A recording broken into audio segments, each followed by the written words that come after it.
Linda Sllayton was born on March 8, 1950. By the time she was 16, she was pregnant with her first son, Jeff Sllayton. 3 years later, she gave birth to a second son, Tim Sllayton. Soon after, she managed to convince the father of her 2 sons, Frank Sllayton, to get married so they could start a proper family. However, a happy family was far from what she thought. Frank turned out to be an abusive husband who would routinely abuse her and the 2 kids. Plagued by his alcoholism and addiction, he would turn violent whenever he got drunk. Jeff and Tim recall that their father would often turn into a monster. He was a violent alcoholic and would beat the 3 of them without any conscience. The thought of filing for divorce soon ran through Linda's mind, and in 1974, Linda Sllayton finally became free. She divorced Frank Sllayton after 9 volatile years of their marriage. Linda started her new life as a single mom with 2 teenage sons. She tried her best to provide for her family and be there for her sons as a caring mother, juggling work and chores. It was obvious that she had limited financial capabilities.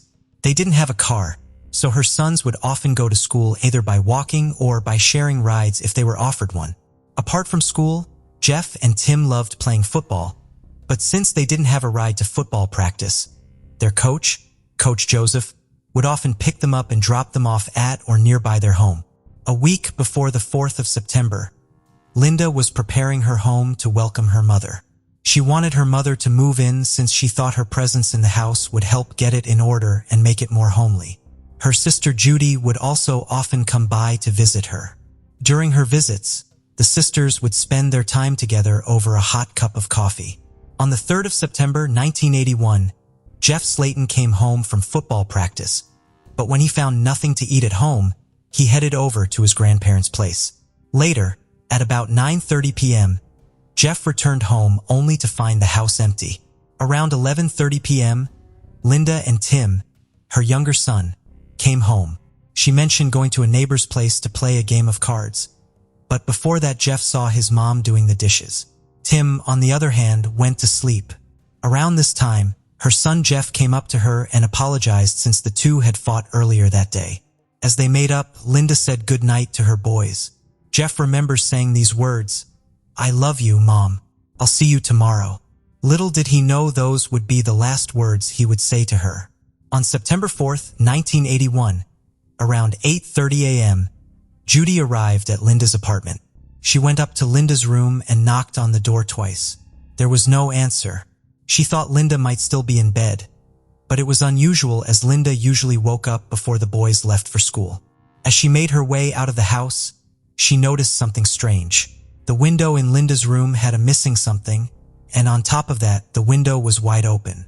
Judy returned to Linda's room, knocked again, and this time opened the door to find Linda's lifeless body. She screamed, which caught the attention of a neighbor near the house, and he immediately called 911. Linda was found dead with a wire clothes hanger around her neck.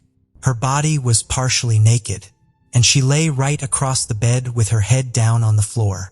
There were no signs of struggle. Her cupboard was wide open, and apart from that, all the other things in the room were in their usual places. Within a matter of minutes, the Lakeland police, news reporters, and medical services all arrived. The yellow sign was plastered all over Linda's home. Tim and Jeff were both awakened by police officers and were asked to leave their home, which was now a crime scene. While Jeff was able to get past his mother's room without seeing her lifeless body, Tim saw his mother one last time, but this time she wasn't alive. The 2 were then sent to live with their grandparents pending further investigation. After her sons were sent to stay with their grandparents, Sergeant Edgar Pickett from the Lakeland Police Department arrived at the crime scene. He led the investigation and discovered important evidence.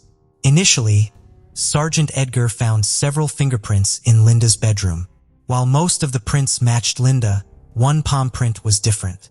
This palm print was located on the windowsill of Linda's bedroom, which was missing a window sheet. To uncover the truth about Linda's death, an autopsy was performed. The examination revealed multiple bruises and marks on her arms, shoulders, and neck. Additionally, her body was found partially naked, suggesting a possible sexual assault. The autopsy concluded that she had first been brutally beaten, then sexually assaulted, and ultimately strangled with a metal clothes hanger from her own home. Among the evidence collected, a palm print was the most important, as it could directly identify the perpetrator if matched. However, at the time, forensic DNA analysis was not available. As a result, the police had to thoroughly investigate her entire family tree to identify potential suspects. The first suspect was Frank Sllayton, Linda's ex-husband. When Linda divorced Frank in 1975, she described him as aggressive and abusive, neglecting his family. This made him a key person of interest in the case. He was questioned by police, but they discovered that he was at home in Alabama on the night Linda was killed. Despite this alibi, they continued to have suspicions about him. The second suspect was Linda's son, Jeff. Authorities considered him a suspect because he had a heated argument with his mother shortly before her death. Jeff had a complex relationship with Linda. As the eldest son, he felt the weight of growing up in a household with an abusive father and later with a single mother. Although they sometimes clashed, Jeff always tried to reconcile. On the night of the murder, he and Linda had made up before he went to bed. The police interrogated him about the incident and asked him to take 2 polygraph tests. After he passed both tests, the police cleared him as a suspect. The third suspect was Linda's boyfriend at the time of her murder. Linda, a single mother, had recently started dating a white male whose name has not been disclosed. He had a good relationship with Linda and her children. However, after the police conducted a background check and polygraph tests, he was cleared as a suspect. By this point, the investigation was running low on leads. In September 2001, nearly a year after Linda's murder, they received a tip about a 24-year-old man named Jimmy Omer was rumored to have committed a similar crime. At that time, he was connected to an incident in which he pulled a 10-year-old girl through her bedroom window and nearly killed her. The similarities between his crimes and Linda's case led the police to consider him the main suspect. Unfortunately, Jimmy died before the investigation could take place, which meant they couldn't get a DNA match without exhuming his body. Fortunately, his mother agreed to a DNA test and provided a sample. However, the results showed no match. If not for Jimmy's family or the convict next door, who could have killed Linda? As time passed, days turned into weeks and then months. In Lakeland, detectives explored other suspects, but no one was charged and the lack of new leads caused the case to go cold. The Sllayton brothers faced a difficult new reality. Their mother was gone, leaving only their grandparents, Clarence and Margaret Harris, to care for them. While the investigation proceeded, Linda's parents and sons held her funeral, after which they gradually began to resume their normal lives. The brothers returned to school, and as time went on, they started to heal from the events at 303 North Brunel Parkway. Tim resumed playing football and fondly remembers how supportive his teammates and coach were, especially when he didn't have a ride home. Coach Joseph consistently drove him to and from practice. A month later, Tim hung a photograph of his team on his bedroom wall, and that picture became a source of motivation for him to move forward.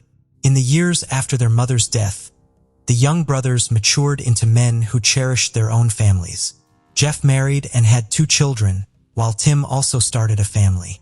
Over time, both brothers regularly contacted the investigators to inquire about the progress of their mother's case. Although Jeff and Tim had built successful lives for themselves, they remained committed to ensuring the investigation progressed. 17 years after Linda's death, the police continued their investigation. By 1998, Sergeant Edgar Pickett had retired, and Linda Sllayton case was handed over to a new team, with Detective Brad Grace taking on the case. While reviewing the evidence, he discovered unidentified DNA from the Linda case that had been collected in 1981. He sent this DNA to the Florida Department of Law Enforcement's Major Crime Lab, known as the FDLE. By 1999, the FDLE Crime Lab successfully developed a complete DNA profile of Linda Sllayton's unknown killer. After obtaining the DNA profile, he revisited the list of suspects, determined to collect DNA samples from each of them. It was now 2001, and Detective Brad was confident that the DNA match would identify the murderer. He made it a priority to speak with the Sllayton brothers first and soon arranged a meeting with them. When the brothers arrived, Detective Brad collected their DNA samples and sent them for testing. The results showed no match, which completely cleared Jeff's name from the case. Next, the investigation focused on Frank Sllayton. By this time, Frank had stopped drinking and seemed to have lost some of his aggressive and abusive behavior following Linda's death. During this period, Tim and Jeff were also able to reconnect with their father and heal some past wounds. Frank agreed to provide his DNA for testing, but it did not match the unidentified DNA profile that Detective Brad believed belonged to the murderer. In 2005, Detective Brad submitted the unidentified DNA profile from Linda case to the FBI's National DNA Database, where it was regularly compared with new DNA samples. Throughout his investigation, he eliminated dozens of suspects using DNA evidence. However, he retired in 2015 after dedicating 17 years to the Linda Sllayton. After Detective Grace, Linda case was handed over to new detectives Tommy Hathcock and Russell Hurley. 3 years into the investigation, Detective Tommy discovered that the FDLE had developed an innovative technology to identify previously unidentifiable DNA. Seizing this opportunity, he sent the unidentified DNA from Linda case to Cece, a genetic genealogist with the FDLE. Cece uploaded the DNA to a public genealogy website she manages, which generated a list of individuals related to the unidentified killer. She then gathered information from birth and marriage certificates, obituaries, and social media to construct a genetic family tree. As the investigation progressed, Cece developed 3 branches of the family tree for the suspect, ultimately pinpointing the individual most likely responsible for Linda's murder. The DNA profile strongly indicated that he was indeed the murderer. The situation took a surprising turn that even shocked Tim and Jeff. The photo hanging on Tim's bedroom wall featured Joseph, commonly known as Coach Joseph, standing just above his shoulder. After learning the killer's identity, Detective Tommy and Russell investigated Joseph's background. They found a history of crimes, including grand theft through forgery of a will. Although he was never formally charged, the police had collected his palm and fingerprints. You may remember that Sergeant Edgar Pickett found a palm print on the windowsill at the crime scene. This discovery brought hope that the family of the deceased could finally find closure in a cold case that had remained unsolved for over 40 years. Investigators compared the palm prints taken from Linda's windowsill in 1981 with Joseph's palm print and found a match. However, they still needed to compare a recent DNA sample from Joseph with the DNA from Linda case.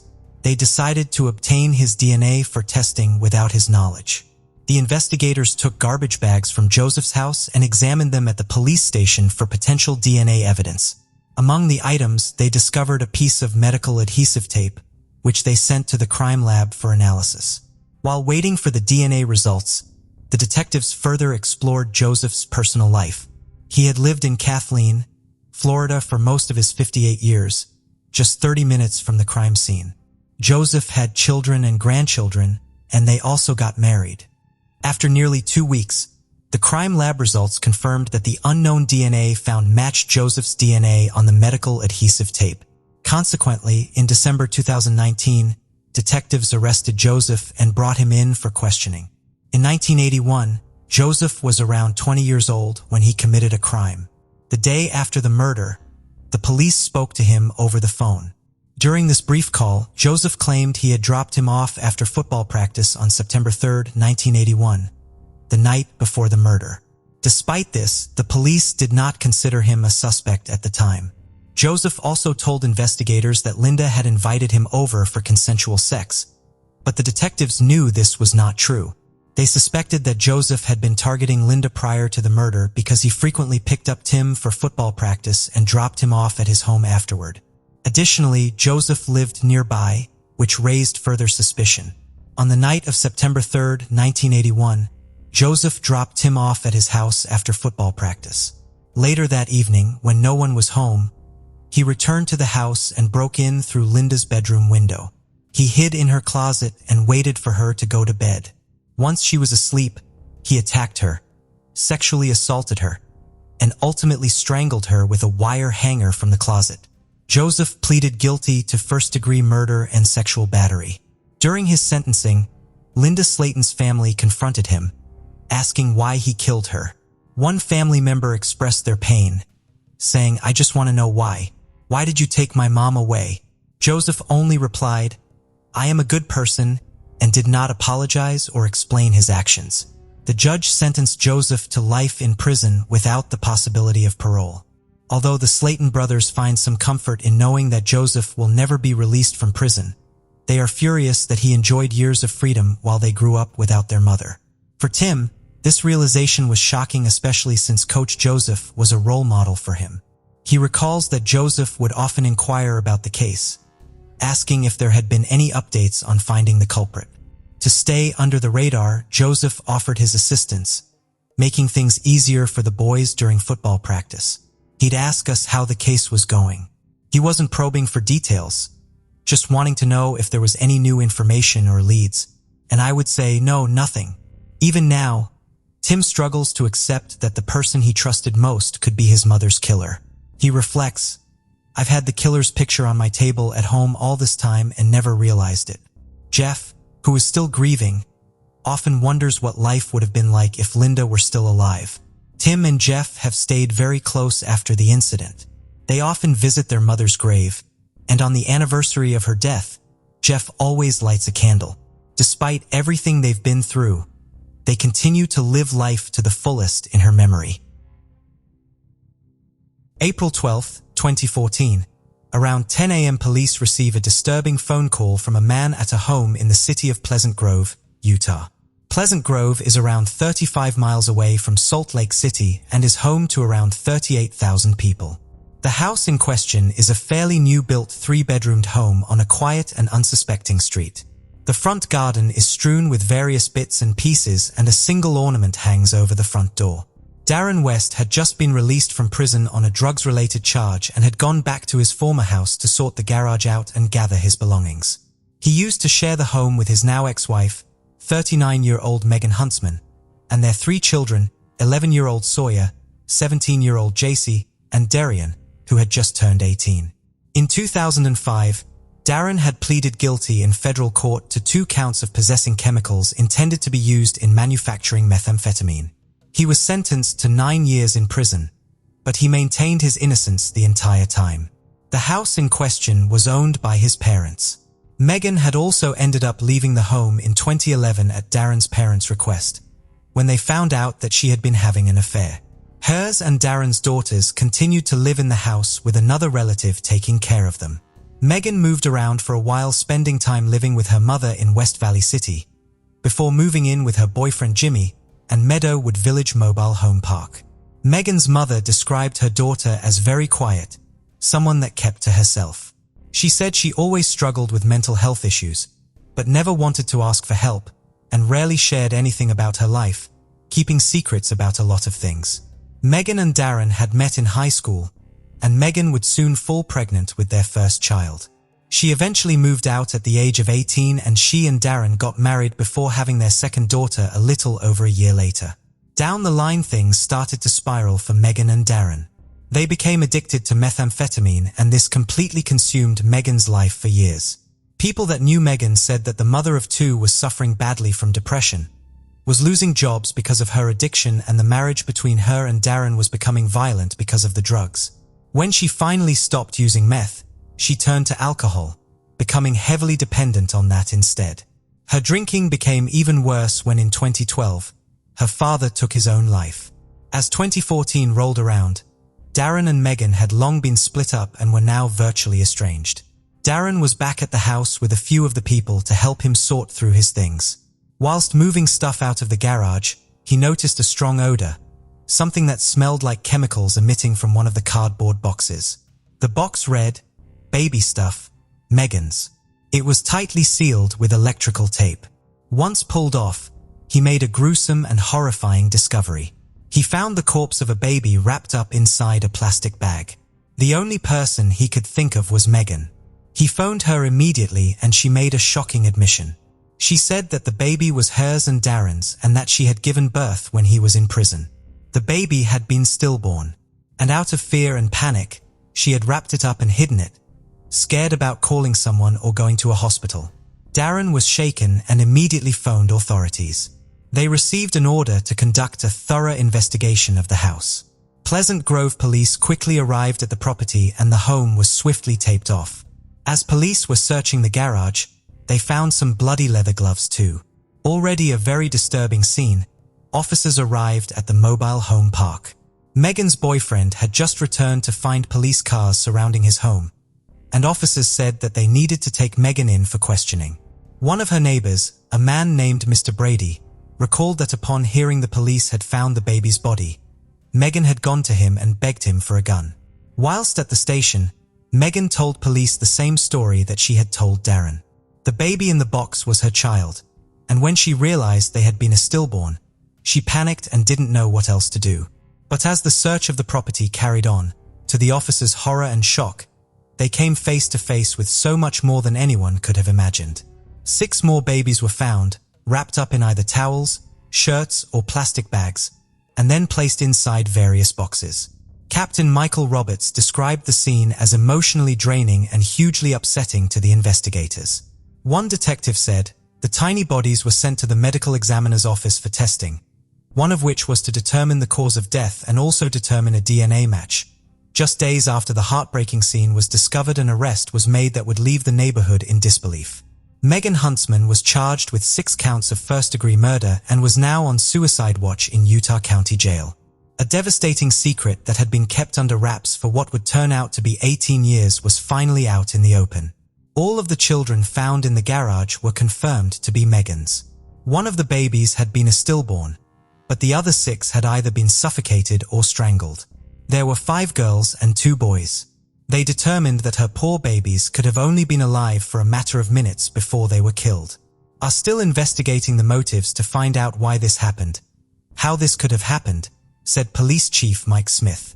"In my opinion, no matter what we come up with or say, it's just not something that you can wrap your mind around, of how a mother could do something like this." When officers told Megan that they had found more than one baby, she appeared confused. She later said she had just made a guess and wasn't actually sure how many they would find. The question everyone needed answers to was why.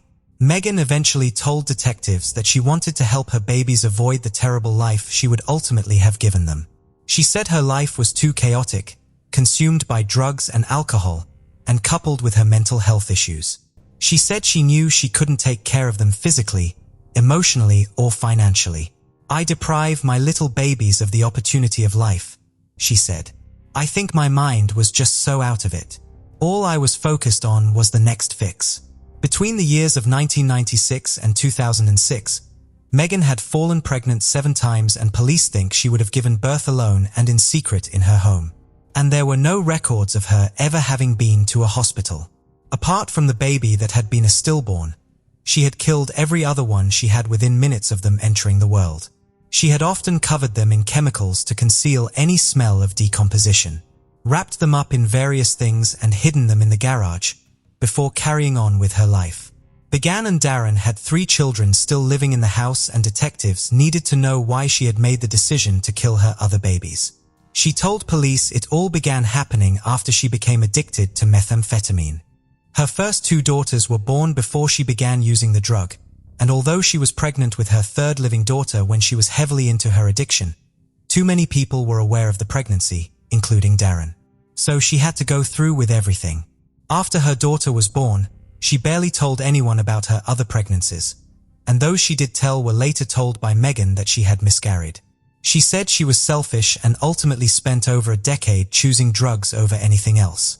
It appeared from everything that Megan had said, it was entirely of her own doing, and no other person played a part in it. She told police she had wanted to move the bodies out of the garage but was unsure how to do so without being caught. Neighbors in the area said they were devastated and totally blindsided by Megan's arrest. The majority of people said that although they noticed her gaining and losing weight over the years, they had no idea she was pregnant. Darren's family issued a statement saying they were in a state of shock and confusion. "I'm mourning this tragic loss of life, and we are trying to stay strong and help each other through this awful event." Despite Darren disputing the possibility of paternity due to the affair his ex-wife had been having, he was later confirmed to be the father of all 7 babies. Darren told police he only had knowledge of a couple of pregnancies, but was told Megan had miscarried. He said the discovery has shocked him as much as anyone. Authorities said they didn't believe he was aware of the murders and was not deemed a person of interest at the time. In the end, there just turned out to be no evidence that would implicate him, officers said.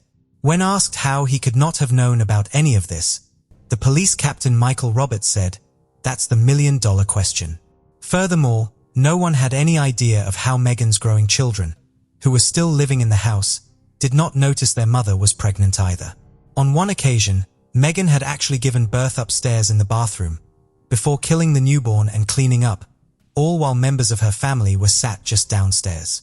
As hearings for Megan Huntsman began, she arrived at court with cuffs around her ankles and wrists, often looking straight at the floor as the legal team spoke.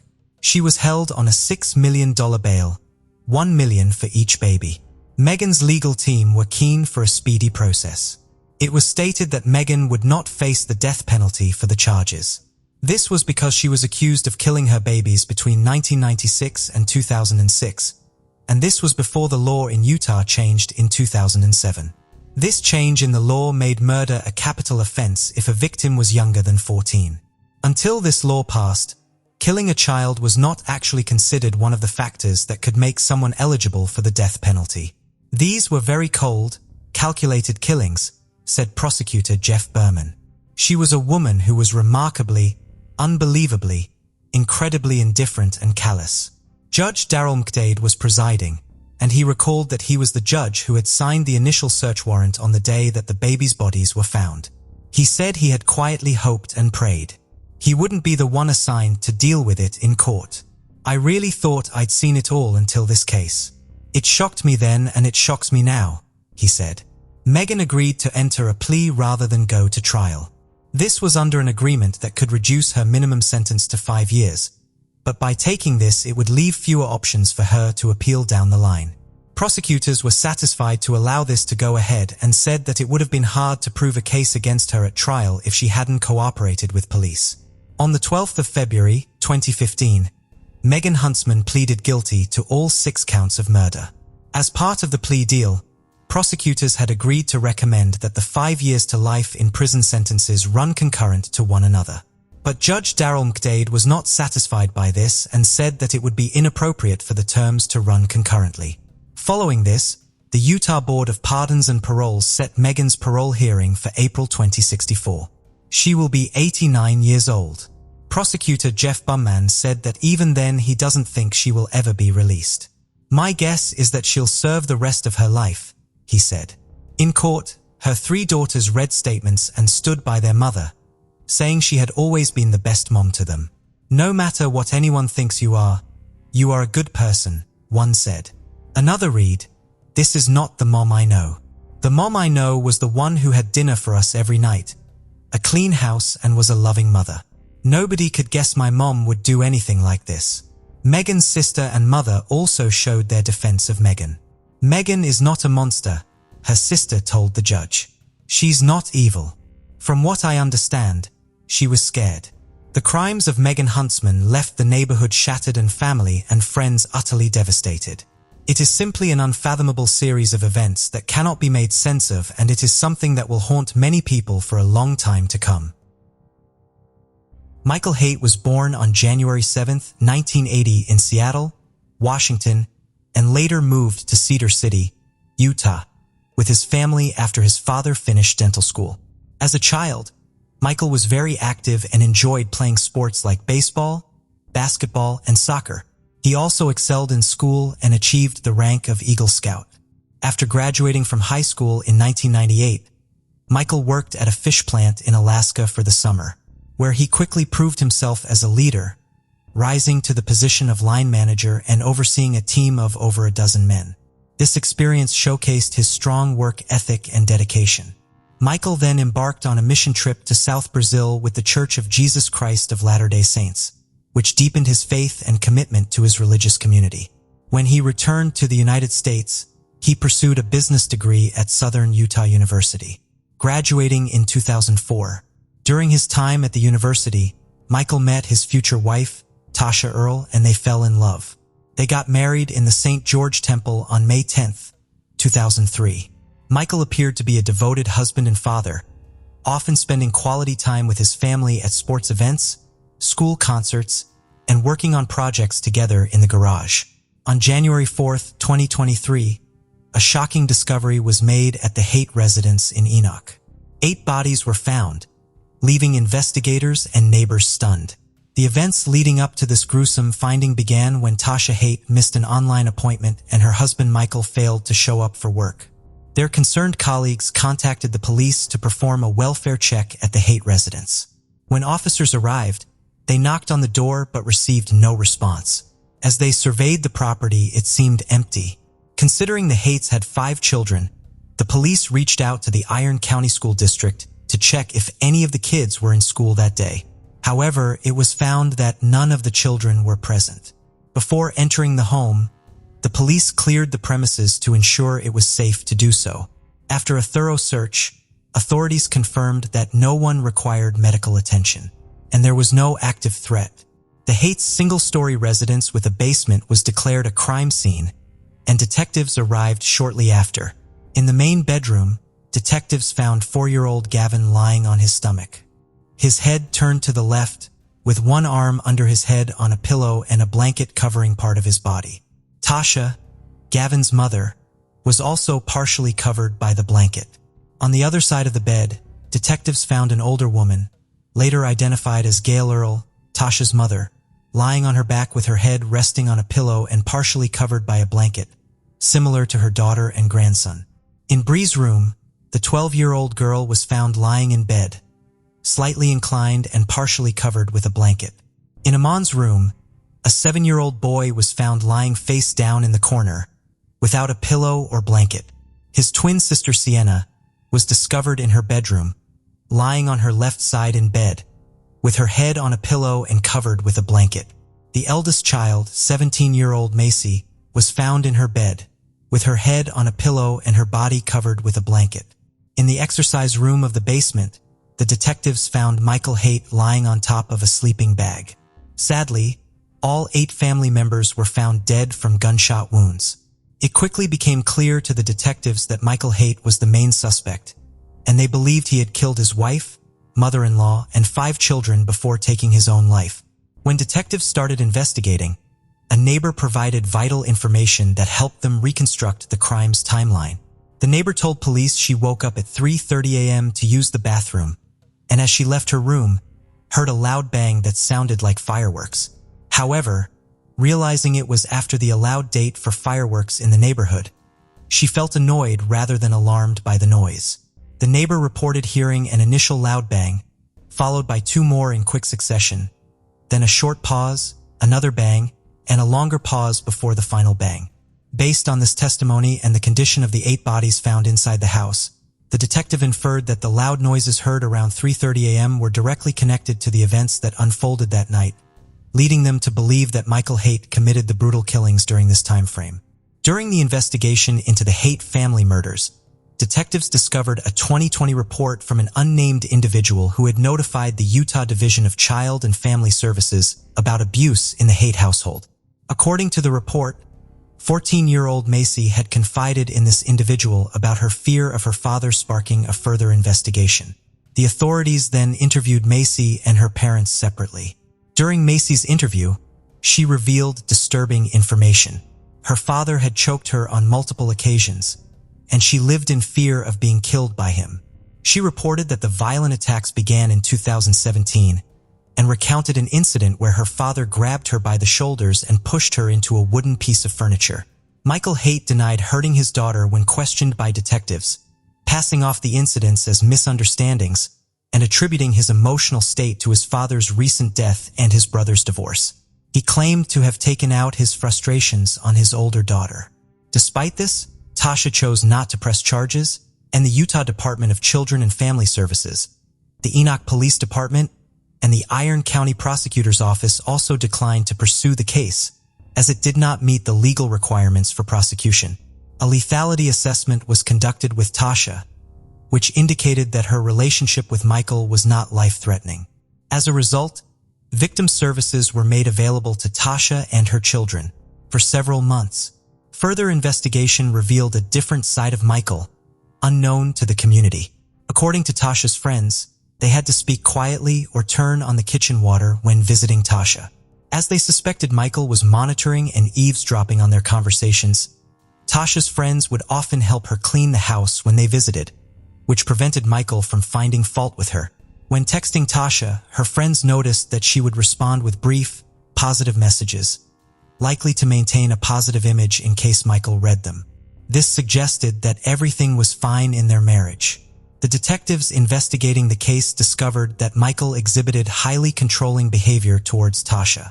For instance, he would take away her car keys and phone to restrict her freedom. Another red flag was his overreaction when Tasha bought a $30 rug from Walmart to replace a dirty one, which was a legitimate need.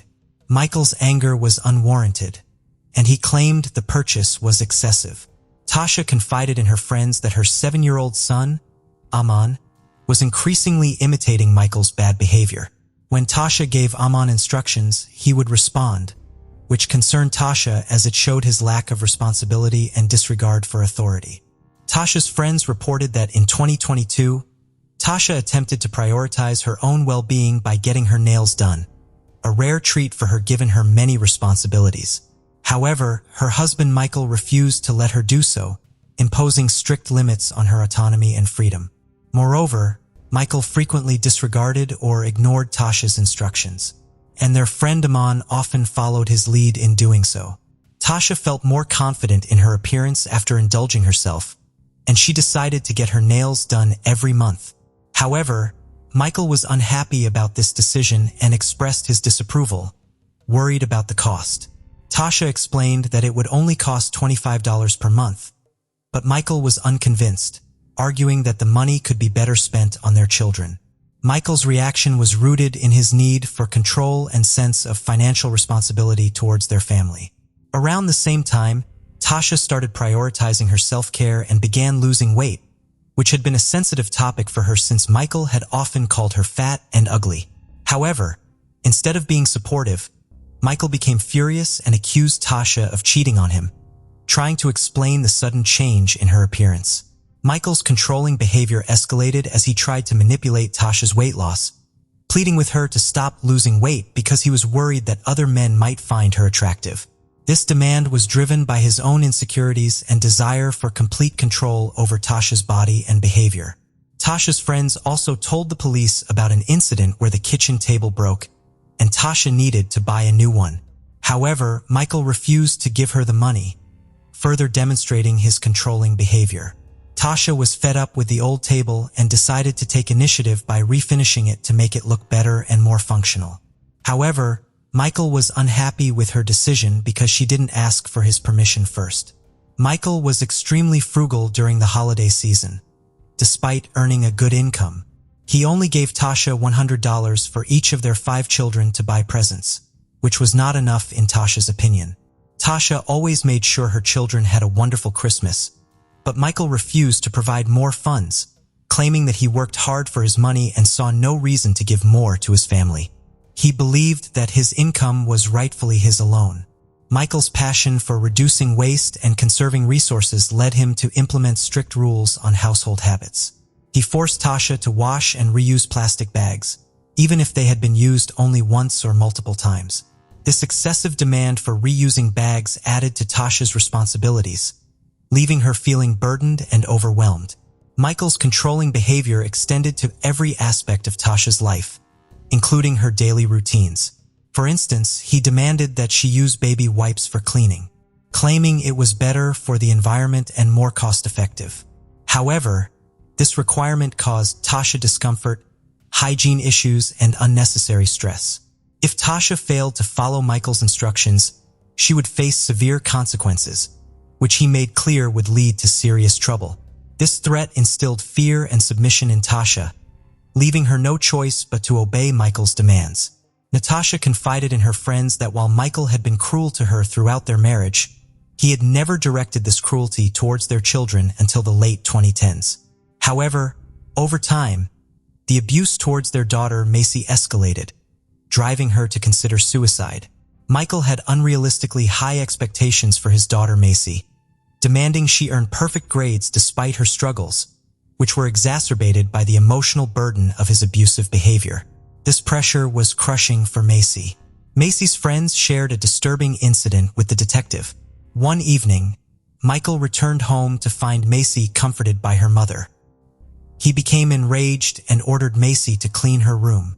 This event left Macy deeply disturbed, remembering the hatred and evil she saw in her father's eyes. The detectives also discovered an incident where 7-year-old Briley disobeyed Michael while playing with a changing table. Michael responded by blaming his wife Tasha for their children's behavior, calling them the worst and most disrespectful in the world. He then humiliated Tasha, calling her fat and ugly in front of their 5 children. This painful incident prompted Tasha to plan her escape and file for divorce after 20 years of marriage. Tasha realized she had to leave her husband Michael after witnessing his abusive behavior and lack of self-control. She knew staying in the marriage would negatively impact her children, and their well-being was more important than her marital commitment. In December 2022, Tasha filed for divorce but asked for the papers to be delivered after Christmas to give her children one last normal holiday before the separation. When Michael received the papers, he tried to act normal, but Tasha saw through it. He told her to leave the children behind, but she refused, taking them to her mother's home in Lynn, Utah. Michael showed up at his mother-in-law's house, trying to convince Tasha to go for a ride with him, but she refused, sensing danger. After filing for divorce, Tasha's mother moved in to support her and the children. However, Michael's actions worsened the situation. He refused to leave the family home, instead moving into the basement. Tasha discovered he had secretly transferred $220,000 from their children's savings accounts without her knowledge or consent. She also found that her inherited firearms were missing, leaving her family vulnerable. The couple's children, Macy and Briley, were affected by the constant drama at home. Macy had a secret phone to record her father's outbursts as evidence for the divorce, while Briley found solace at a neighbor's house. Both girls were relieved about their parents' divorce. On January 3, 2023, Tasha met with her attorney, expressing concerns about her divorce and Michael's volatile behavior. Although she had relocated him to the basement, the attorneys pressed her about feeling safe. Tasha reassured them she never feared for her or her children's well-being. But in hindsight, her optimism was tragically misplaced. A disturbing discovery emerged from the digital evidence found on the family's computers and cell phones. Just days before the tragic shooting, Michael made a series of concerning Google searches on December 30th at 10:41 p.m. These searches focused on firearms and shooting-related topics, revealing his sinister intentions. The search results showed Michael had asked alarming questions such as the loudness of a 9mm gunshot and what a gunshot sounds like.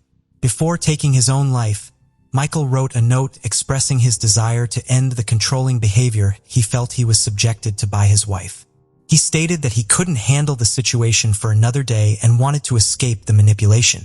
Michael's note conveyed deep frustration and desperation as he repeatedly asked for help but felt ignored. He emphasized his determination not to be a burden to society.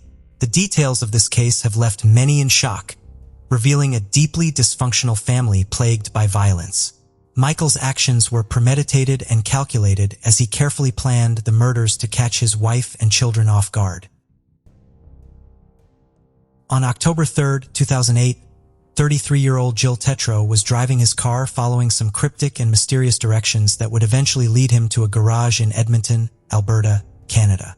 He had recently arrived from DC and now separated. He had been using the popular dating site Plenty of Fish, hoping to meet someone. He had recently started talking to a woman named Sheena, who went by the profile name Spiderwebs, and the pair had hit it off immediately. Jill said that Sheena was keen to meet and almost pushy to get a plan together. Although the directions were odd and confusing, he just assumed that Sheena didn't want to give him her physical address for some reason and drove out to pick her up for dinner and a movie. Sheena said she would leave the garage door open for him to drive into. He reached the location just after 7 p.m. He couldn't see anyone and the garage door was only partially raised, so he parked up and entered on foot. Jill remembered feeling uneasy about everything, but shook the feelings off and carried on anyway. He stood in the dark room for a second, when suddenly he felt someone grab him from behind and start prodding him with a stun gun. He turned around and came face to face with a man towering over him, wearing a hockey mask. The masked man took out a gun, pointed it at Jill, and ordered him to get on the ground. Once he was on the floor, he forced duct tape over his eyes. Adrenaline raced through him, and Jill said he made a decision that if he was going to die, it would not be on the masked man's terms. He ripped the tape off his eyes and grabbed the gun out of the man's hands. In this moment, he realized the gun was plastic and fake. The pair struggled for a few minutes before Jill rolled under the garage door and made it outside. He crawled into the alley behind the garage before the masked man started grabbing his legs and tried to pull him back in. The effects of the stun gun had left his legs like jelly, and he was trying to move as quickly as he possibly could. With one last push and with everything he had, he fought his way out of the man's grasp. Outside of the alley, he saw a couple out for a walk, begged them for help, but the couple was scared that this was part of a potential plan to mug them. The man chased him out and assured the couple there was nothing to worry about, and his friend was just messing around. They quickly left the scene, but the couple had clearly startled the man in the hockey mask, and he retreated back towards the garage. Jill finally made it to his truck and managed to escape. He never spoke of this incident to the police, embarrassed that he was duped by the fake profile and terrified that the man would find him and kill him. He convinced himself that it was not as serious as he'd thought, and he said no more about it. Little did anyone know the same thing was about to happen to someone else, and the outcome would be far worse. 38-year-old John Brian Altinger, known to his friends as Johnny, worked as an oil field equipment manufacturer. Described as honest and hardworking, he was quiet, but once someone got to know him, he had a great sense of humor. He, like Jill, was also using dating sites to meet people. He had just started chatting to a lady named Jen on Plenty of Fish. After building a good connection, Johnny told his friends he was going to meet up with her in person. His brother said he was looking for love and thought he finally might have found it. He sent his friends an email telling them of his plans and also sent them the directions of the location that he and Jen would be meeting at too. Days would pass and friends would not hear a word from Johnny. Never out of touch for this long, everyone knew something was off. They all became even more concerned after they received some strange emails. In these emails, Johnny claimed that Jen had taken him on a surprise trip to Costa Rica and would be there until mid-December. His brother Gary said it was the weirdest message he had ever received. Shortly after this, Johnny's employers received an email informing them of his resignation, which came as a total shock. They emailed back, but got no response from him when they requested a forwarding address to send his final paycheck to. Johnny's friends eventually broke into his condo to start their own investigation. Despite his emails saying he was traveling, to their concern, they found his passport and an empty suitcase with no indication that he had packed for a holiday, nor had he left the apartment in a good place for someone that was leaving for 2 months. Following this, the Edmonton Police Service now agreed there was reason to be concerned, and subsequently launched a homicide investigation. Fortunately for the police, they followed the directions that Johnny had sent to his friends, and were unknowingly led to the same garage that Jill had been lured into. The garage was being rented by a man named Mark Twitchell, but who was he? And why would Johnny and Jill have ended up at his garage? Mark Andrew Twitchell was born in Edmonton, Alberta, Canada in 1979. He had dreams of making big Hollywood blockbusters and studied at the Northern Alberta Institute of Technology in the Radio and Television Arts program. He had a passion for making costumes and props, which soon moved into writing and directing his own films. In 2001, he met his first wife, Megan. She said he was charming and funny, and they got on straight away. She recalled that Mark had such a fascination with films that once he found something he liked, he would become fixated on it, trying to emulate it in every way. She soon noticed that Mark was spending a lot of time online, often making bizarre and random profiles to talk to people on various sites and forums. He would have disturbing conversations with her about his desire to feel what it was like to kill someone and how he would choose the right person to murder. Already on a downward spiral, the relationship started to crumble even more when Megan found out that Mark was being unfaithful and lying to her constantly. After just 4 years together, the pair would divorce. Mark then met his second wife, Jess, and the pair would go on to have a daughter. He bought his new family a lovely home, But little did Jess know it had been purchased using fraudulent documents that he had used to get the mortgage. He would soon quit his job, but regularly would drive into town pretending as if he was still working while living off investors' money. He threw himself into his scriptwriting and directing even more, and in 2007 he directed a full-length fan film prequel called Star Wars: Secrets of the Rebellion, which even included a cameo by Jeremy Bulloch, a British actor known for his role as Boba Fett in Star Wars. Mark spent a lot of time recreating costumes and making props for the film. Although it garnered a decent amount of buzz and attention online, the film would never see a release. Mark then went on to shoot an 8-minute-long horror film called House of Cards. The storyline was about a man who goes to meet a woman he met online, only to realize he had been lured there by someone using a fake profile. Once inside, the man was attacked and bound to a table, where he was murdered by a man in a hockey mask. On September 1st, 2008, he started renting a garage to film in. Mark had handed out leaflets to neighbors saying that he would be shooting a lot and if they heard any screams coming from the garage over the coming weeks, not to be alarmed. He also had a strong fixation with the TV show Dexter, a crime drama about a forensic technician, Dexter Morgan, who doubled as a vigilante serial killer. He became so obsessed with the show, he often referred to himself as Dexter. Mark was quickly found and brought in for questioning on the 19th of October. He spent almost an hour talking to Detective Mike Tabler and was very keen to talk about his love of films and his latest scripts and projects. For the most part, detectives were satisfied that his answers seemed plausible. He appeared honest and forthcoming, and he was not deemed a suspect. The police needed to look elsewhere, and they took to the public to try and get more information about Johnny. 2 witnesses came forward reporting to have seen who they now believe to be him. It was the couple that had actually seen Jill running away from the garage that day, not Johnny. Because of the times and dates they told police they saw this happen, authorities now knew this was no isolated incident and there was a potential second victim out there. They thought that if they could find this mystery man, they could find Johnny too. Police received word that Johnny had a red Mazda. After his first interview with Detective Tabler, Mark sent an email over to him with some more info that might be useful. In this email, he said he had recently bought a car worth $20,000 from a complete stranger in the street for just $40. It was all too coincidental and his story now seemed totally improbable. Mark then sent a second email to his production team, requesting that they stop talking to the police. He was immediately called in for another interview. With the interview now at a standstill, Mark was free to walk out. Authorities got warrants to conduct a thorough search of the garage in Mark's home and confiscated some bits and pieces, including his laptop. The garage was small, cold, and fairly empty. A table, some cabinets, and various random props and boxes scattered around, and the windows were covered over. Police used luminol in the hopes of detecting any blood.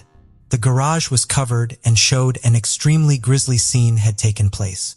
While looking through his laptop, they found some extremely disturbing documents. They discovered a dark and violent 42-page document that Mark had deleted. It was called SK Confessions, later understood to be Serial Killer Confessions. It began, "This story is based on true events." The names and events were altered slightly to protect the guilty. It spoke of his descent into becoming a serial killer and how he would lure victims using online profiles, detailing the horrific things he wanted to do to them. In the document, Mark wrote in detail about the murder of a man named Jim. Jim police could only assume was Johnny Altinger. He talked of stabbing him and watching him bleed out on the floor as the victim gave him a pure Hollywood reaction.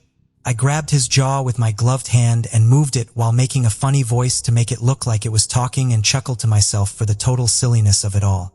Part of the story read, before he detailed how he dismembered the body like a pumpkin for Halloween. Throughout the writing, he talked to finding a garage to use as a location as well as sourcing his hockey mask, props, and knives. He referred to this garage as his kill room. Police impounded Mark's car as well, and a search found Johnny's blood inside, as well as a post-it note reminding him to clean up his kill room and then cheat on his wife. From all of this pieced together, police concluded that on the day Johnny had gone to meet with the person he thought was Jen, he had actually been met with Mark Twitchell. Mark bludgeoned him with a pipe before stabbing him to death and dismembering him. He tried and failed to burn Johnny's body and eventually put his remains in a sewer. In another document he wrote called Profile of a Psychopath, he admitted to being a pathological liar that cheated constantly and was unable to hold down jobs, as he despised working for anyone but himself. Mark Twitchell was arrested on the 31st of October 2008 and was charged with first-degree murder the same day. He and his second wife Jess were divorced shortly after his arrest. Mark then spent the day driving around in the back of the police car with detectives pleading with him to tell them where Johnny's body was. Mark stayed silent the whole journey. He was also taken back to the garage, but still he said nothing. Gillis Tatro, who had now heard the details about Johnny's case, would walk into the police station and tell them everything that had happened to him, making the detectives' already strong case against Mark even stronger. Mark's once-deleted document SK Confessions describes something so similar happening to Gillis that Mark could no longer justify the writing as being just a gruesome piece of fiction. Authorities searched for Johnny's remains for nearly 2 years, with Mark refusing to tell them what he had done to him. Eventually, Mark asked to talk to the police from his cell. He silently slid a piece of paper across the table, which was a map and a series of directions. This led to a sewer. Johnny's remains were finally found, just half a block away from where the search for his body had stopped. In March 2011, Mark Twitchell's trial began. He first offered to plead guilty to interfering with human remains, but the Crown rejected this and pushed on for a first-degree murder conviction. The case sparked a lot of media attention and Mark was frequently referred to as the Dexter Killer, given his fascination with the drama. He took to the stand in his own defense and would make some baffling claims. In a shock line of defense, he confessed to killing Johnny, but claimed he had done so as an act of self-defense. He claimed he had hatched a plan after he made his short film House of Cards. The mini-movie gave him an idea to try and create a buzz around what he hoped might turn into a franchise. He said he lured Johnny and Jill to the garage, but alleged that he was going to tell them it was all a big hoax in the hope they would write about it online and get people talking. He said he bought everything he needed to stage the garage as a kill room, and although bizarre, he said it was something that had got out of control in a way he didn't plan for. Mark said that Johnny had become angry and a physical fight had broke out before Mark could assure Johnny it was all a joke. Mark grabbed a pipe and hit Johnny over the head before reaching for a knife and stabbing him to protect himself. He told the jurors that, in a blind panic, he cut up Johnny's body and tried to burn it. When this failed, he cut it up some more and dumped it down a sewer. He then said he later broke into Johnny's home and wrote emails into his name, to his friends and workplace before stealing his printer and laptop, and the document entitled SK Confessions. It was all just fiction and random pieces of research on serial killers, he said. After a 3-week trial and just 4 hours of deliberations, Mark Twitchell was found guilty and handed a life sentence with no chance of parole for 25 years. He then faced an attempted murder charge for luring and attacking Jill, but this charge would later be dropped as he had already secured the maximum sentence possible. Mark appealed his conviction on the basis that he felt the media was so focused on the case and the reporting was so sensationalized that it affected the jury and created bias. He soon dropped his appeal. The TV show Dexter had also been a huge focus before, during, and after the trial, but the writer of Dexter weighed in and said, "A deliberate way, no book ever written will make you capable of doing so. There is no magic words that will turn you into a psychopath." In May 2013, it was reported that Mark had purchased a TV for his prison cell, so he could catch up on every Dexter episode that he had missed since he was arrested. He also has set up a dating page on a site for inmates. He said he had made some terrible, regrettable choices and is looking for an interesting, intelligent, open-minded, delightfully imperfect woman to relate to and share amusing observations with. After his traumatic deal with Mark, Jill Tatro met with Johnny Altinger's mother. He said that she had held his hand and said she was so happy he was still here. He went on to write a book about his experience. It is unknown how far Mark Twitchell would have taken his crimes had he not been caught. He was obsessed with blurring fantasy and reality and confused fame with infamy in the most disturbing way imaginable. Jill continues to rebuild his life and move past the traumatic events of that day in October 2008. And Johnny's family and friends continue to remember his fun-loving and kind personality. They determine that his life will not be defined by the appalling crime committed against him. He will instead be remembered for the joy and laughter that he brought to so many people. As the world heralded 1993 with joy and resolutions, one man in London set an eerie New Year's resolution of his own, a resolution to become a notorious killer. His target? Unsuspecting men in the gay community. But who was Colin Ireland, and what drove him to declare such a harrowing resolution? Why did he choose to transform a symbol of new beginnings into a dark and twisted game of cat and mouse? Hi, my name is James. Welcome to True Crime Case Files. In today's deep dive, we peel back the layers of one of the UK's most calculated serial killers, a man who sought fame through the fear he instilled. We'll uncover the story of how he executed his plan with chilling precision and overshadowed a bustling city's celebratory spirit by a series of gruesome crimes.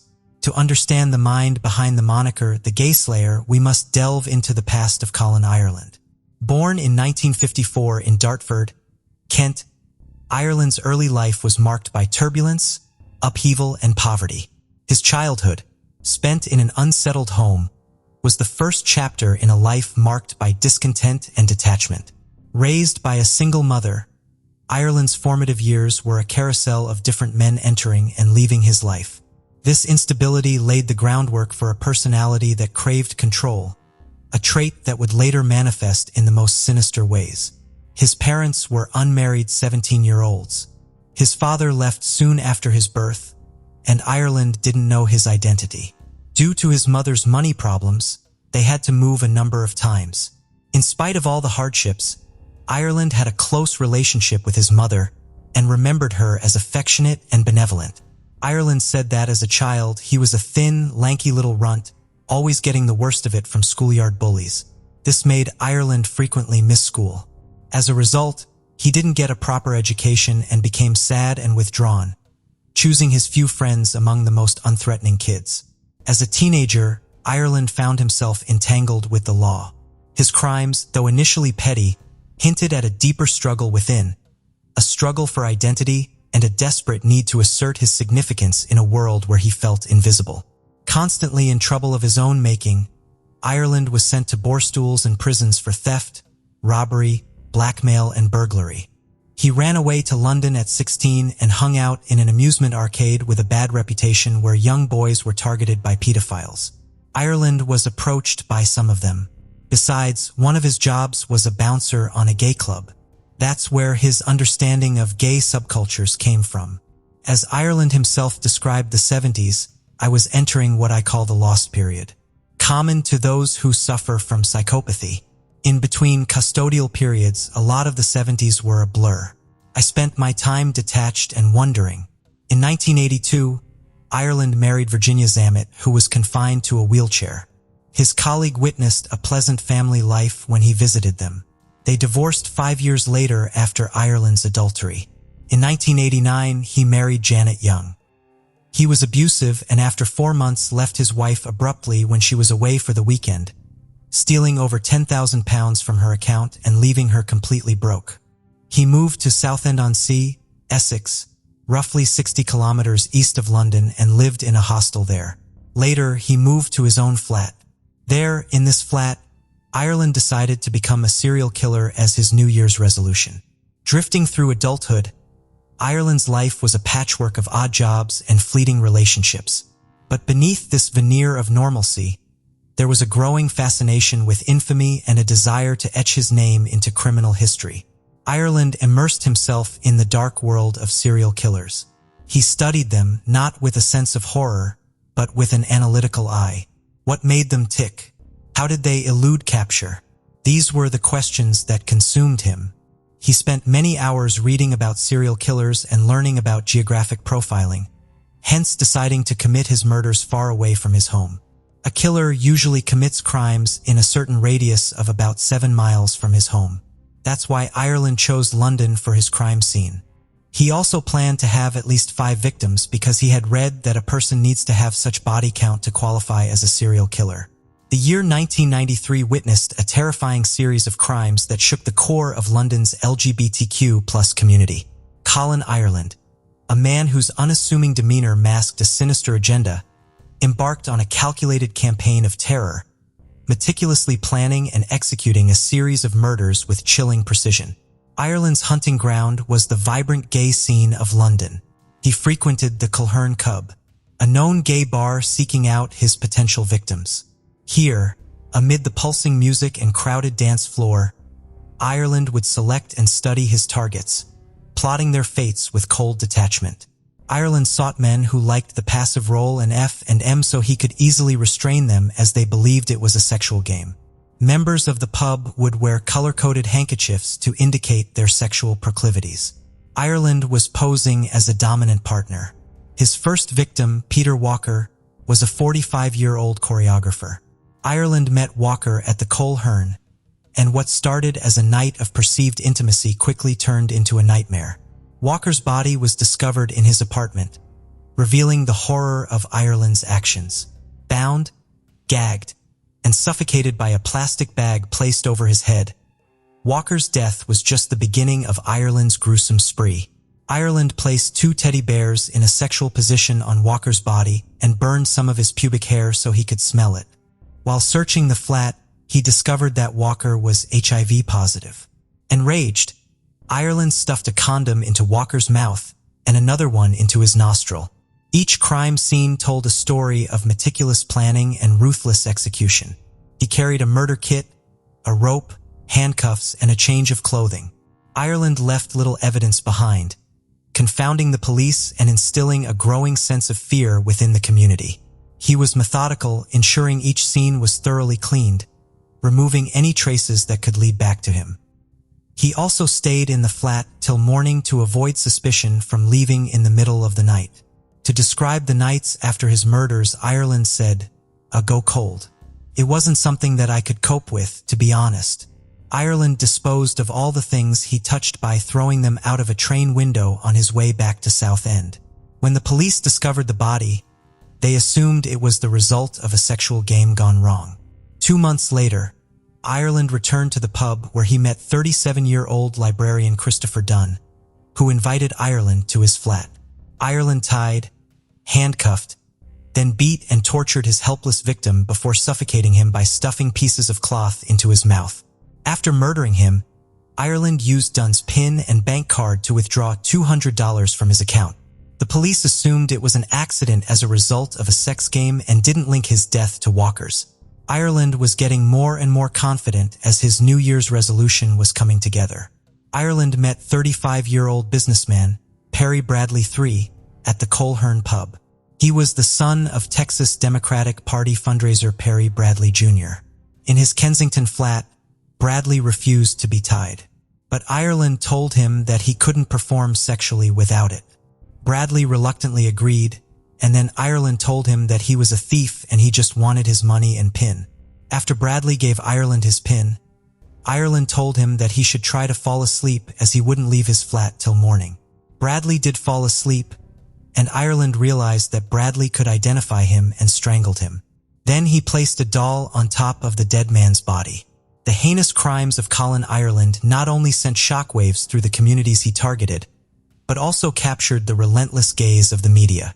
The press dubbed him the Gay Slayer, a moniker that sensationalized his horrific acts and underscored the homophobic undercurrents of the time. Within 3 days, on June 7th, Ireland was back at the Culhern. He met 33-year-old Andrew Collier, a housing warden, and went to his home. Again, Ireland handcuffed and keyed his victim to the bed, demanding his bank details. After killing Collier's cat, Ireland strangled Collier. He placed a condom on Collier's penis and fastened the dead cat's mouth over it and put the cat's tail into Collier's mouth. On June 15th, Ireland met Maltese chef Emmanuel Spiteri. Aged 41, he cuffed, bound, and strangled his victim, then stayed in his flat watching TV and eating Spiteri's food. After cleaning the scene, Ireland set fire to the flat, but it only caused minor damage. As the body count rose, so did the alarm. The gay community, already marginalized, now found itself in the grip of a predator who walked among them, unseen, unknown, and deadly.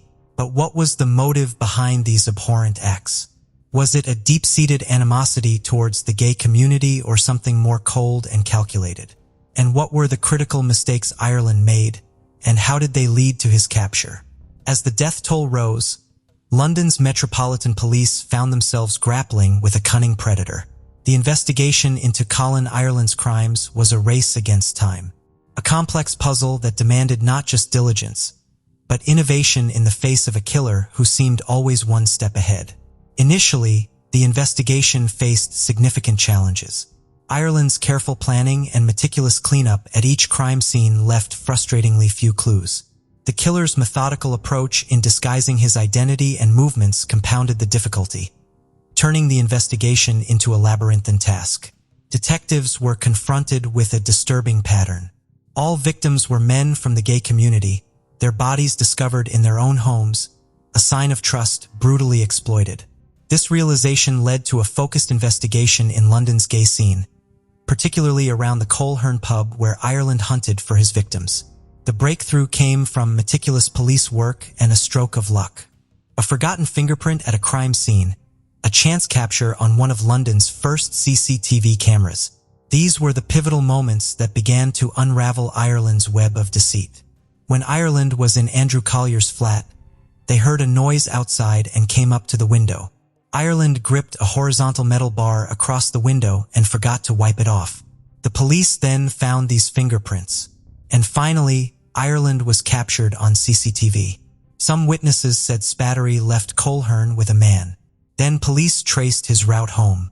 His train journey went through Charing Cross Station, fitted with one of London's first CCTV cameras.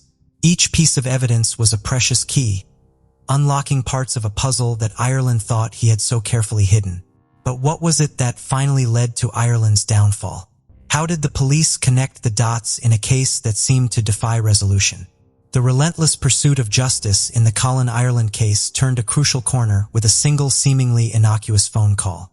Ireland, emboldened by his actions, made a call to the police, taunting them about his crimes. The day after Peter Walker's murder, having heard no news reports of his crime, he anonymously called the Samaritans and the Sun, telling them that he had murdered Walker and locked his dogs in another room. Later, the police received a call from Dunn's killer taunting them because they had failed to link his death to Walker's. In his next anonymous call to the police, he asked, "Are you still interested in the death of Peter Walker? Why have you stopped the investigation? Doesn't the death of a homosexual man mean anything? I will do another. I have always dreamed of doing the perfect murder." After Collier's death, Ireland called Kensington police and said that he had killed 4 men and they had to stop him.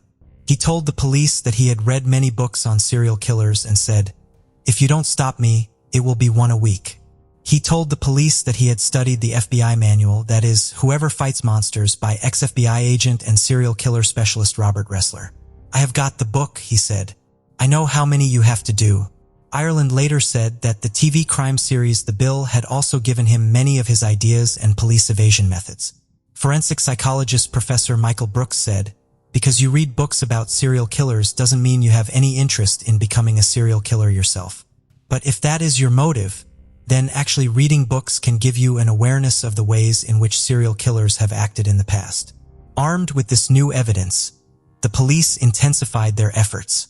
A suspect started to take shape from the shadows. It was a breakthrough moment in the investigation, a lead that they desperately needed. On 19th of July, 1993, Ireland went to his solicitor. He said that he was on the CCTV, but that he had not killed Sputtery. He went to his flat for sex, but there was another man. He didn't want a threesome and left. The investigation took a dramatic turn as law enforcement officers matched Ireland's fingerprint to the Collier crime scene. His arrest was a moment of triumph mixed with stark horror as the extent of his crimes came to light. Ireland's overconfidence combined with advanced police work and the critical clues helped bring the killer to justice. The capture of Colin Ireland was more than just the conclusion of a manhunt. It was a moment that brought some semblance of closure to the victims' families and the community shaken by fear. It also opened up vital conversations about the safety of marginalized groups. The trial of Colin Ireland was set to be a gripping chapter in British legal history, raising questions about the nature of evil and the psyche of a man who sought infamy through brutality. What revelations would his trial bring? A legal journey that would reveal the full extent of his chilling crimes was just beginning. The trial was a meticulous dissection of Ireland's actions, each day unraveling more about the man behind the murders. The prosecution presented a case built on a foundation of solid evidence. Ireland, facing overwhelming evidence, made a decision that stunned the courtroom. He confessed to his crimes, detailing them with a cold detachment that sent shivers down the spines of all present. His confession was not just an admission of guilt, but a hair-raising narrative of his calculated and brutal actions. Ironically, pleading guilty to all his murders and confessing, Ireland avoided the publicity he so deeply craved. The heart of the trial, however, lay in the stories of the victims. Their lives, tragically lost, remind us of the human cost of hate and prejudice. Were these 5 murders Ireland's only crimes? Or did he kill others? Serial killers often withhold some of their murders from the police to gain a sense of control over them, even in prison. In January 1993, soon after Ireland's resolution, the police found a dead gay man in his home in Soho. They believed this might have been done by Ireland. However, the gay slayer never claimed this crime. Along with his other victims, a perilous shadow loomed over Hollywood star Tom Cruise. In a chilling twist of fate, Cruise, then at the height of his career and married to Nicole Kidman, narrowly escaped a potentially fatal encounter. According to statements and police files that later surfaced, Ireland had spotted Cruise in a London bar in 1993. Driven by a perilous and misguided belief, Ireland falsely assumed Cruise to be gay and plotted to make him one of his victims. The killer's sinister plan was unexpectedly thwarted. Cruise, possibly sensing something amiss or merely coincidental in his timing, left the bar abruptly, eluding Ireland's grasp. Ireland's conviction was a foregone conclusion, but the sentencing phase was a crucial moment. The judge, in a powerful address, condemned Ireland's actions, emphasizing the gravity and premeditated nature of the crimes. The judge called Ireland exceptionally frightening and dangerous. He said to him, "To take 1 human life is an outrage. To take 5 is carnage. In my view, it is absolutely clear you should never be released." Ireland was sentenced to 5 counts of life imprisonment for the murders. But the story does not end with Ireland's conviction. There are unconfirmed rumors that Ireland strangled his cellmate, a convicted child killer, in Wakefield Prison, Yorkshire. After that, he was transferred to maximum security lodgings at Whitemoor Prison, Cambridgeshire, into a private cell of his own. His pattern of selecting victims, meticulous planning, and the psychological games played with law enforcement are now studied in criminal psychology courses worldwide. Moreover, the investigation into Ireland's crimes highlighted the importance of community involvement in criminal cases. The breakthroughs in this case were a result of not just police work, but also the cooperation of the community, which had been terrorized by his actions. Ireland's case became a catalyst for discussions about homophobia and hate crimes. It highlighted the urgent need for societal change, not just in policy, but in everyday attitudes and understanding. Ireland died on February 21, 2012 of pulmonary fibrosis and a fractured hip he had suffered earlier. Former prison governor Vanessa Frake, who had crossed paths with numerous hardened criminals, called Ireland the most frightening prisoner she has ever come across. She said, "I don't know what it was about him. He just emanated evil. He was proud of what he did, same as many other serial killers. What drives a man to commit such calculated and brutal acts of violence?" To understand Ireland's psyche, we delve into the complex labyrinth of his mind, piecing together a profile that is as disturbing as it is intriguing. Experts who have studied Ireland's case point to a combination of factors. His troubled childhood, marked by instability and lack of a father figure, may have sown the seeds of his later behavior, but it was his deep-seated desire for recognition, a craving to leave a mark on the world, that propelled him into the abyss of serial killing. Ireland's methodical approach to his crimes suggests a high level of intelligence and planning. He studied serial killers not with repulsion, but with a scholar's interest. He learned from their mistakes, aiming not just to evade capture, but to master the art of killing. Ireland's methodical approach to his crimes offers a chilling glimpse into the mindset of a serial killer. His need for control and recognition, coupled with his ability to blend into society, challenges our understanding of criminal behavior. Forensic psychologists theorized that Ireland's choice of victims from the gay community was strategic rather than personal. He saw them as easy targets, vulnerable due to societal marginalization. This choice reflects not just a cold-blooded strategy, but a chilling indifference to human life. He said about how he chose his victims, "Think it's been something that's been triggered in me some time before. I felt if I was approached, it was likely that I would kill.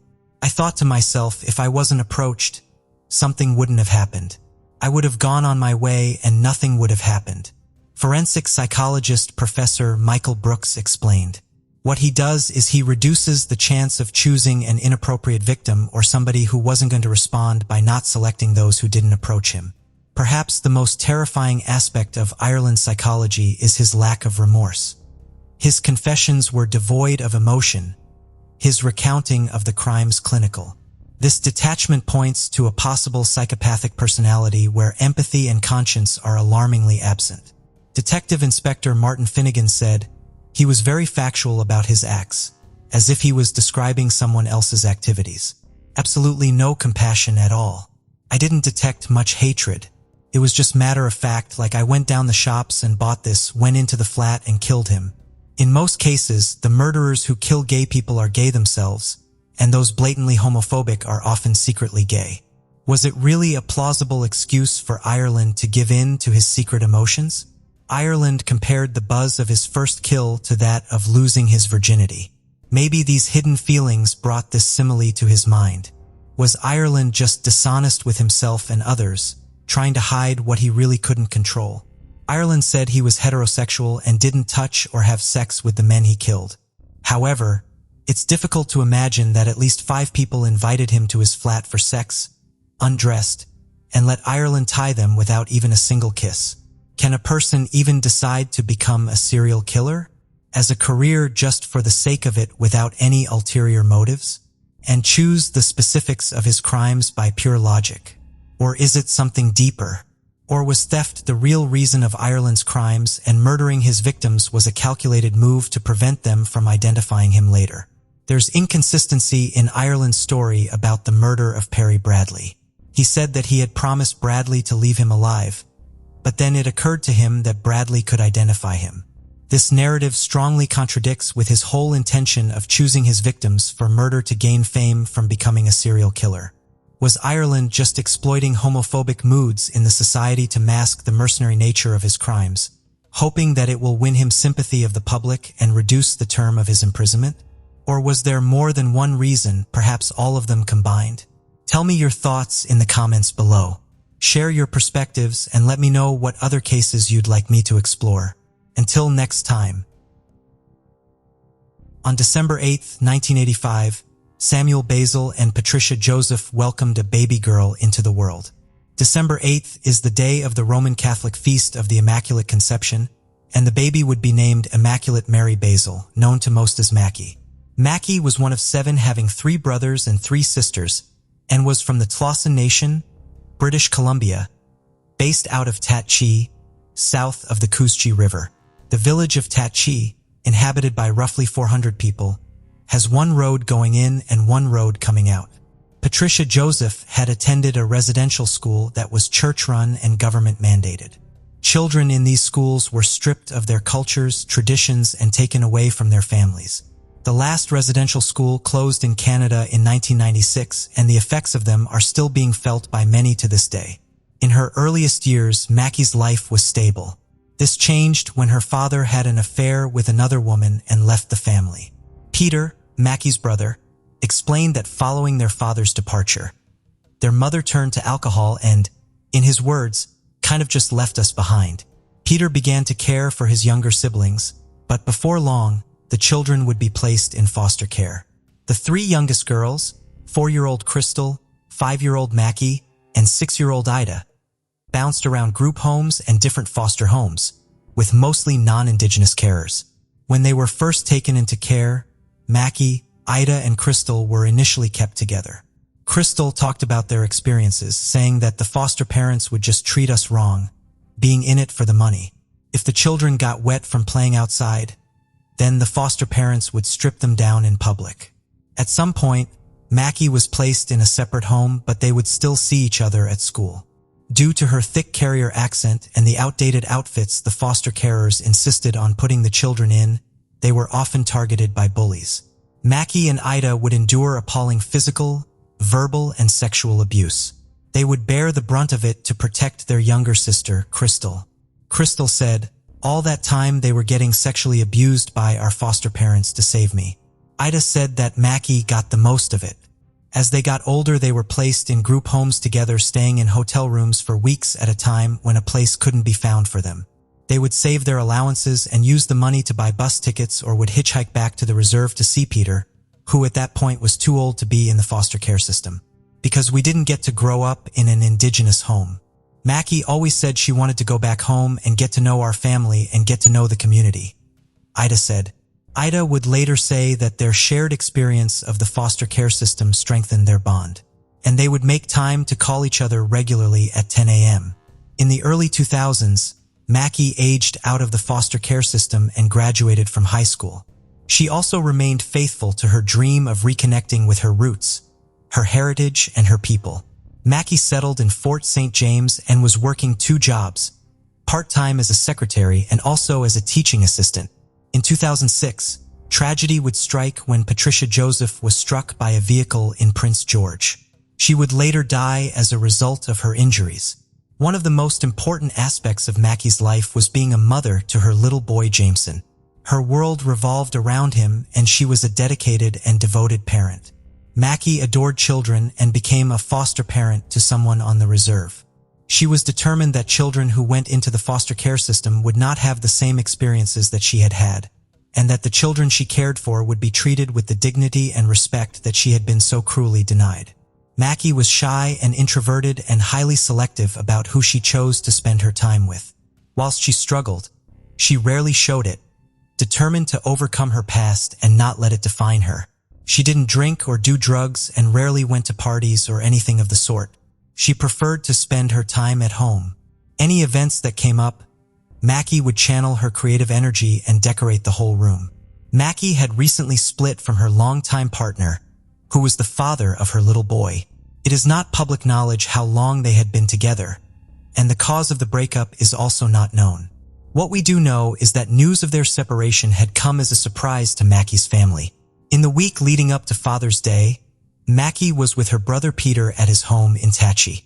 Following the split with her partner, she would stay there on and off and would keep a bag of clothes in the closet. She seemed troubled, but he didn't think much of it. Whilst they were making coffee, Mackey twice said to him, "Promise me you'll take care of my baby." He responded, "Should I be worried? Are you coming back?" "I'll be back," Mackey promised. A few days later, Mackey, Peter, and Peter's wife Vivian went to purchase a cake for Father's Day. As Mackey had lost her ID, Peter purchased 2 bottles of vodka for a party that she would be attending later that night. Before she headed out, she grabbed her iPod and headphones.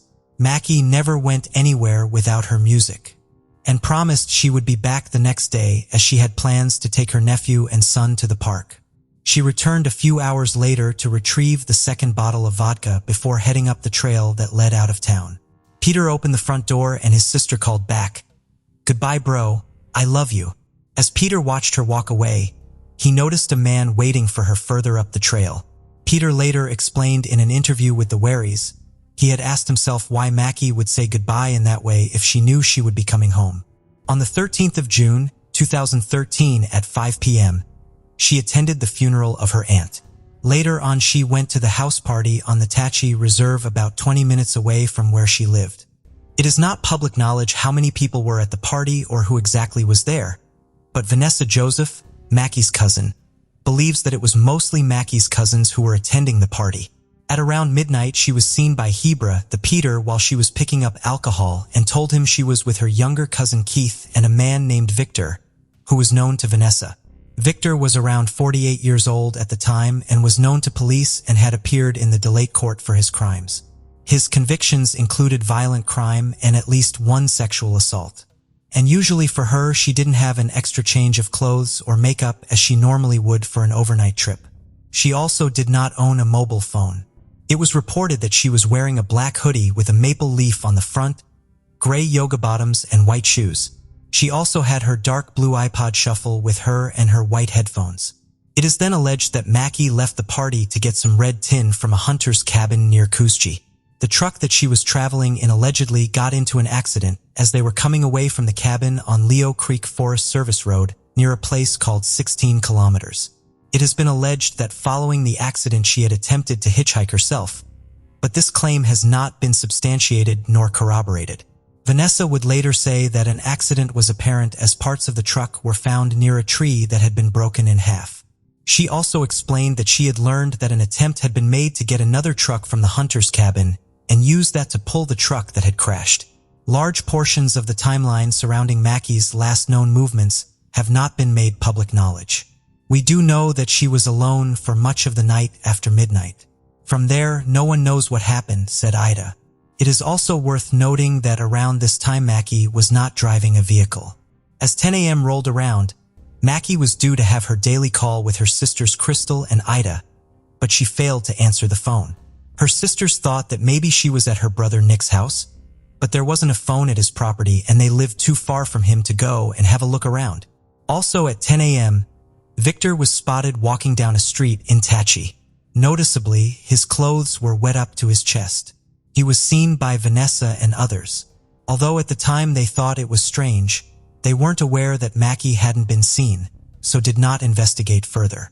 After learning that the truck Victor had been driving had been involved in an accident the night before, Vanessa said she thought it was odd that Victor would be on foot in town so soon after it allegedly happened. The truck from the cabin had not been driven back to Tachi, but was instead left on Leo Creek Forest Service Road. No report of the crash was ever filed. When Mackey failed to come home, Ida and Crystal decided to call around those who knew her to see if anyone had seen or heard from her. As time continued to tick by, the next day they discovered she wasn't at her brother Nick's. Mackey had no history of running away and this behavior was completely out of character for her. According to a report in the Walrus, Victor and Keith told Vivian that Mackey had caught a ride with somebody else. Immaculate Basil had seemingly vanished. She went missing from Highway 16. Part of that protracted highway, 724 kilometers of it, is more commonly known as the Highway of Tears Corridor. Countless women, mostly indigenous, have vanished from the Highway of Tears or been murdered near it. This was also not the first tragedy of a missing person to strike the family. Mackey's cousin Bonnie Joseph went missing from the Highway of Tears in 2007. She was last seen by her cousin Joan hitchhiking from Vanderhoof to Prince George. The numbers of missing and murdered Indigenous women in Canada is an area of confusion. A 2014 report by the Royal Canadian Mounted Police, known as Mounties, said that 1,017 Indigenous women had been murdered between 1980 and 2012, and another 164 were considered missing. However, advocacy groups, including the Native Women's Association of Canada, say that the figure is much higher. In 2014, on the question of a public inquiry into missing and murdered Indigenous women, the then Prime Minister of Canada Stephen Harper said, "It isn't really high on our radar, to be honest." After still no sign of her, on the 17th of June, a missing persons report was filed with the Mounties. The following day, they met with Crystal for the first time regarding her sister, and they began to interview people that had been at the party with Mackey to try and ascertain a timeline and start theorizing as to what could have happened to her. The community set up a search camp near the bridge where Mackey had last been seen.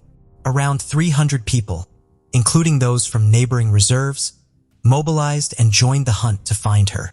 The Mounties received a tip that Mackey had been sighted on the morning of the 14th of June, with the report saying that she had been attempting to hitchhike. The Mounties did investigate these claims, but ultimately determined that the report was false. One problem in coordinating information was caused by her being a resident of one reserve and going missing on another. While they both lay within the Tlaston Nation, they are different jurisdictions. According to the Mounties report, Victor and Keith stated that they had been traveling in a white truck with Mackey after they had left the party. Keith and Victor both told the Mounties that following the accident Mackey had separated from them, and press releases from the Mounties also indicated that she had split from the pair shortly after the truck had crashed and become stuck. As part of the investigation, Both Victor and Keith were given polygraph tests, and the Mounties reported to Mackey's family that both men had cooperated. Keith and Victor were also interviewed by a forensic psychologist, and in their report to the family, they noted that they had found nothing suspicious after conducting their interviews. It wasn't until after the police interviews on the 18th of June had been concluded that the family learned from the investigating Mounties that Mackey had left the party with Victor and Keith. Mackey's relatives have stated that in the first year after her going missing, they didn't hear much from the Mounties regarding her disappearance and case. For around a week after June 18, 2013, the Mounties launched a search effort to try and find her. A hailstorm and rain on the weekend of the 22nd caused problems for the search teams. Various search and rescue organizations, the Royal Canadian Mounted Police Air Services, search dogs, and the friends and family of Mackey were all out looking for her. The search area was approximately 20 kilometers surrounding Tatchee and Cutchee. On the 25th of June, it was reported by Ralph Pierre, chief of the Tlaistim First Nation, that the search area would be extended and they would also begin a search of the Tatchee River. Four-wheelers and ground crews continue to search up to half a kilometer into the bush. You know the emotions are running high in the community. A lot of people are tired, but yet their adrenaline kicks in and everybody just keeps going and going and going, Pierre said. Following Mackey going missing, numerous billboards were erected to bring attention to her case. Posters were put up and newspapers ran articles to try and generate any new leads. The official search for Immaculate Basil was called off in October. Despite this, her friends and family continued to scour the area and conduct their own searches. Rumors began to circulate about who could be responsible for Mackey's disappearance, and during a search, Peter and Vivian woke up to find a hole had been slashed in their tent. Locals in town told the family that the truck she had a ride in that night had been found washed out with bleach, but the Mounties said that the police had taken possession of the vehicle and had found no such evidence to back up the claim. They also spoke to her ex-partner and said that he had had an alibi, but it was also alleged that he had ducked out of town. When being interviewed by Annie Hilton for the war rest, the RCMP said they had thoroughly investigated every lead, but as there is no crime scene, nobody can technically be considered a suspect. On the 10th of October 2013, Vanessa Joseph held a walk for her cousin to bring more attention to her case. Before leaving for the walk, Vanessa and others gathered in the Spirit Square with singing and drumming. Children from the Eugene Joseph Elementary School also attended and held signs bringing an awareness to violence against women and also for Mackey. On the third year of Mackey's disappearance, the Tla's Dern Nation offered a reward of $20,000 for any information that could lead to them finding Mackey after her older brother Paul made the request. Despite this, there have still been no major breaks in the case. Her sister Ida said that 3 years after Mackey disappeared, all she heard was rumors. Despite the initial response of the police and them sending out a search and rescue team right away for her. Despite the rumor mill, Ida stated she wanted to know that the police were investigating any possible leads.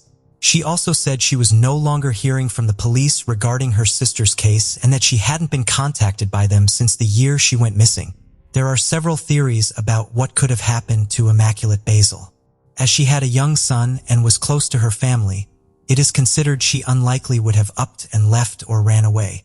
RCMP Corporal Dave Tireman spoke to the Canadian news website My Prince George Now about the investigation into Mackey's disappearance. He noted her dedication to her little boy. It would be totally out of character for her to do something like that. Corporal Tireman also stated, "We would be remiss if we didn't think about foul play, so that's being considered.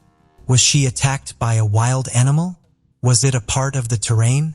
Did she step off a cliff?" Other explanations for her disappearance have been considered, including her being involved in an accident. However, had she been involved in an accident, it would be reasonable to presume that she would have been on foot, meaning that had she died by misadventure, it would have been well within the search radius, but no trace of her was found.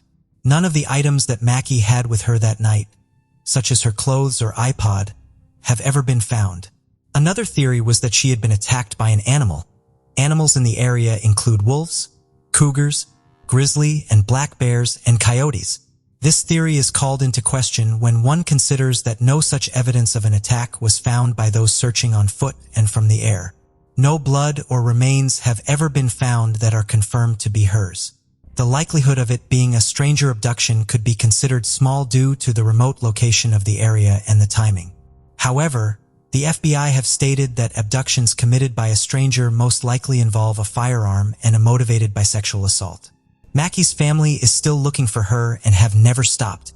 They regularly watch crime shows on Investigation Discovery to try and gain any ideas for leads. They will continue to search for her until she is found. The only thing I would like to honor my sister is for the people who did it to come forward and give her back to us, Peter said. It's tearing my family apart. Right now it feels like you're a lost soul yourself, just wandering this world, and deep down in your heart, sometimes you do get to the breaking point, where sometimes you just want to take things into your own hands and deal with it your own way. But you can't, you just got to keep on trying to find answers. This here story is about 26-year-old Elle Edwards. On Christmas Eve 2022, she was celebrating with her friends in a pub in Alley Village, Liverpool, UK. The gal was real vibrant and beautiful. She worked as a cosmetologist in a local beauty salon and was also an assistant to a dermatologist. Elle was naturally positive and mighty kind, which allowed her to win over even the most demanding clients. Elle was pretty and had become an excellent specialist in her fields. The gal was cheerful and always smilin', but at the same time, she remained determined, constantly moving towards her goals and dreams. On December 24th, G22, her sister Lucy flew in from Dubai to spend the holidays with the family, and Elle eagerly awaited her return. They decided to celebrate this long-awaited event in style. So the girls and their friends headed to the local pub. Here they had a great time, laughing a lot, dancing and singing karaoke. In the merry atmosphere, no one noticed that a person whom kindness was alien, was nearby. Around 11:50 p.m., an emergency call came in. As they were exiling the pub, no less than 12 shots were fired, and 2 of them hit Elle. She suffered a gunshot wound to the head that proved to be mighty serious. The dispatcher directed emergency services to the same. They urgent-like arrived at the pub, loaded the gal into an ambulance, and took her to the local hospital. However, she died on the way, as her injuries was incompatible with life. When the police informed the victim's family about the tragedy, there was in a state of shock.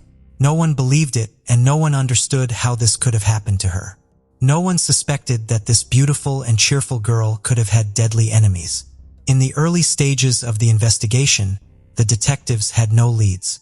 The assailant had attacked unexpected-like and disappeared Chasters mysteriously, leaving only a shelled caisson and the bleeding victim at the crime scene. The attack was sudden but well-planned and gave Elle no chance of survival. But was the gal the true target of the attack, or did she become a random victim of a madman? An unknown car stopped near the pub entrance, and minutes later the shooting started. In addition to the deceased, 4 other men received gunshot wounds of varying severity, all of them young people aged 22 to 33 who was spending the evening in the establishment and lived in the nearby towns. Initially, police were inclined to believe that the murdered woman was a random victim. It was known that criminal gangs were operating in the area periodically. The shooting was likely to routine showdown between their members. However, all of this was just conjecture, which would have to be proven or disproved in the course of the investigation. So the detectives delved deeper into the victim's personality, like the witnesses to the crime. The victim's relatives were at a loss as to who could have wanted Elle's death, as the girls seemed to have no ill wishes or enemies capable of such horrors.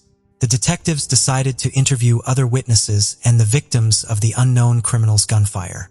In addition, law enforcement officers requested the pub owner's video surveillance recordings. It would be necessary to talk to dozens of people and analyze several hours of video recordings. Several police officers were working on the extensive investigation.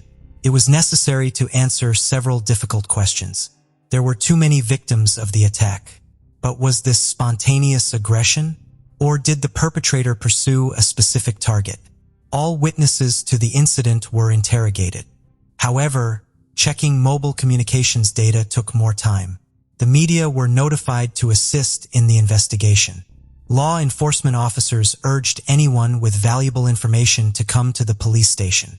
First and foremost, this concerned possible video recordings made by random eyewitnesses, on any of which the car in which the aggressor arrived might appear. After the crime, the police held a meeting with local residents. The purpose of this communication was to persuade people possessing valuable information to share it with law enforcement officers. It was assumed that someone might have seen the moment of the attack or know the criminal. People were urged not to be afraid of the criminals and the local feuding clans. Community leaders supported local residents during this difficult time. In addition to the conversations, activists went door to door and communicated with the neighbors. Special trained officers worked with the family of the deceased. They gall-beaned to provide them with support in connection with the heavy loss. In the course of this work, it was established that the perpetrator had left the pub parking lot in a dark-colored car. Eyewitness accounts regarding it may differed. It was dark and it was difficult to make out anything, but the most likely was a dark Mercedes-Benz class. Later, this was confirmed after checking the outdoor surveillance cameras.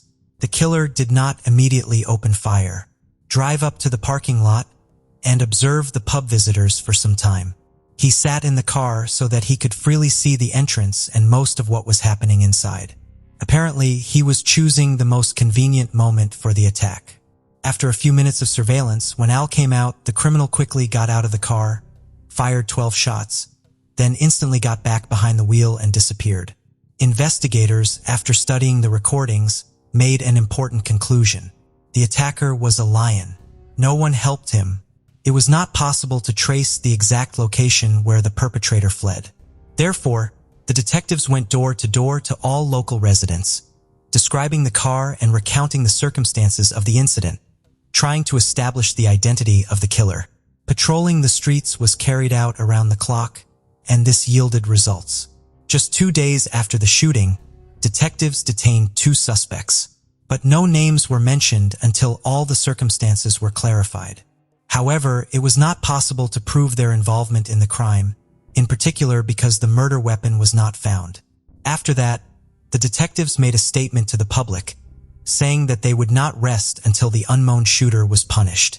All this was intended to calm the local residents, who were outraged by the rampant crime and the powerlessness of the authorities.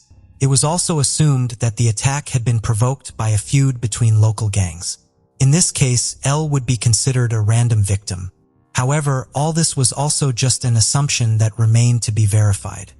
In the course of the investigation, it was possible to establish that the potential targets could have been Jake Dudley and Kieram Seld, members of the local Beechwood gang, who was spending the evening in the pub. It became known that they had been in long-term, fierce conflict with another group claiming this territory. On December 29th, the police arrested another person, but he was not the one who opened fire. The suspect had a solid alibi that excluded him from the list of suspects. However, the detective suspected that he had participated in the setup for the attack. Around the same time, the dark Mercedes car in which the killer had left the pub parking lot was identified. But due to the lack of direct evidence, the name of the third suspect was also not disclosed. There were some difficulties with the found car. The car was traced through video surveillance systems and identified thanks to the cameras. But law enforcement officers were too late. On December 31st, the police department received the report that the fire had started near the scene of the shooting. When the special services arrived at the scene, they found a darkness fading similar to the perpetrator's vehicle, which was engulfed in flames. The vehicle was completely burned out. Valuable evidence was lost in the flames. The perpetrators clearly knew that the police were on their trail, so they decided to destroy one of the direct pieces of evidence, despite the fact that the fire did not completely destroy the car. It was confirmed that it had been used during the shooting. However, the Mercedes did not belong to the perpetrators, but had been stolen shortly before the attack. Presumably, the arson was committed intentionally to complicate the investigation after the murder of competitors. On January 11th, 2 more suspects, a 22-year-old man and a 23-year-old woman, were delivered to the police department. They were arrested in Central Wales. The man's name was Connor Chapman. He was well known to the police. He had an extensive criminal record that he had accumulated over the past 5 years before the murder of El Adwiza. Connor had started with daring lawbreakings and gradually sank deeper into the abyss of crime.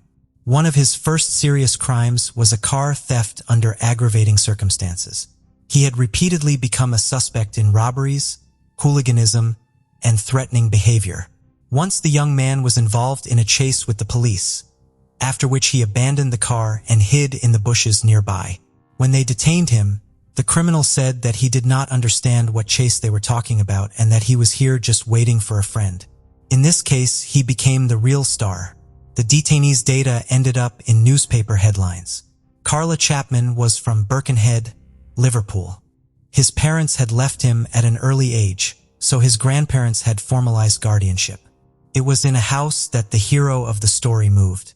The teenager dropped out of high school shortly before the exams. In general, he studied poorly and no special hopes were pinned on him. He was always considered a problem child.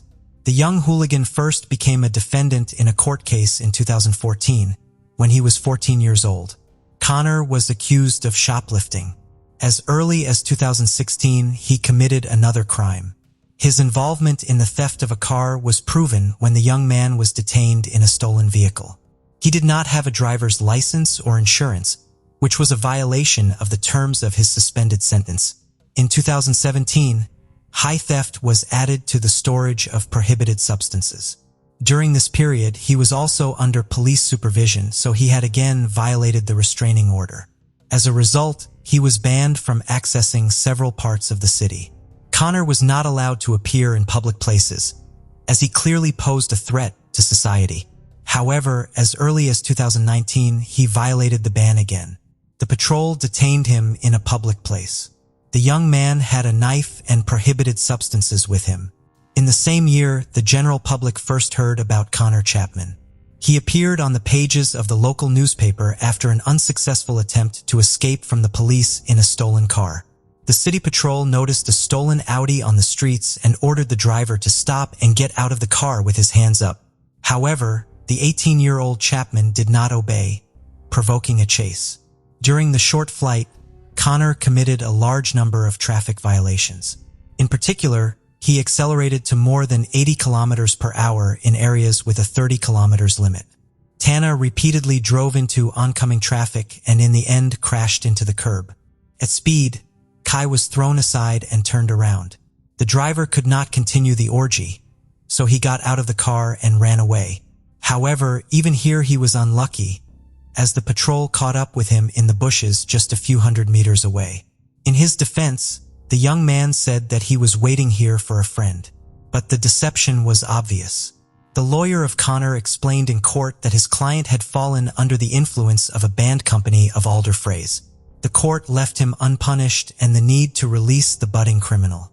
He was found to have attention deficit disorder and a number of other disorders identified by private specialists during the trial. Despite this, due to numerous violations and potentially dangerous behavior on the road, he was sentenced to a term of up to 8 months in prison for 2 monies. The young man also received a ban on driving a car, which was in effect after his release.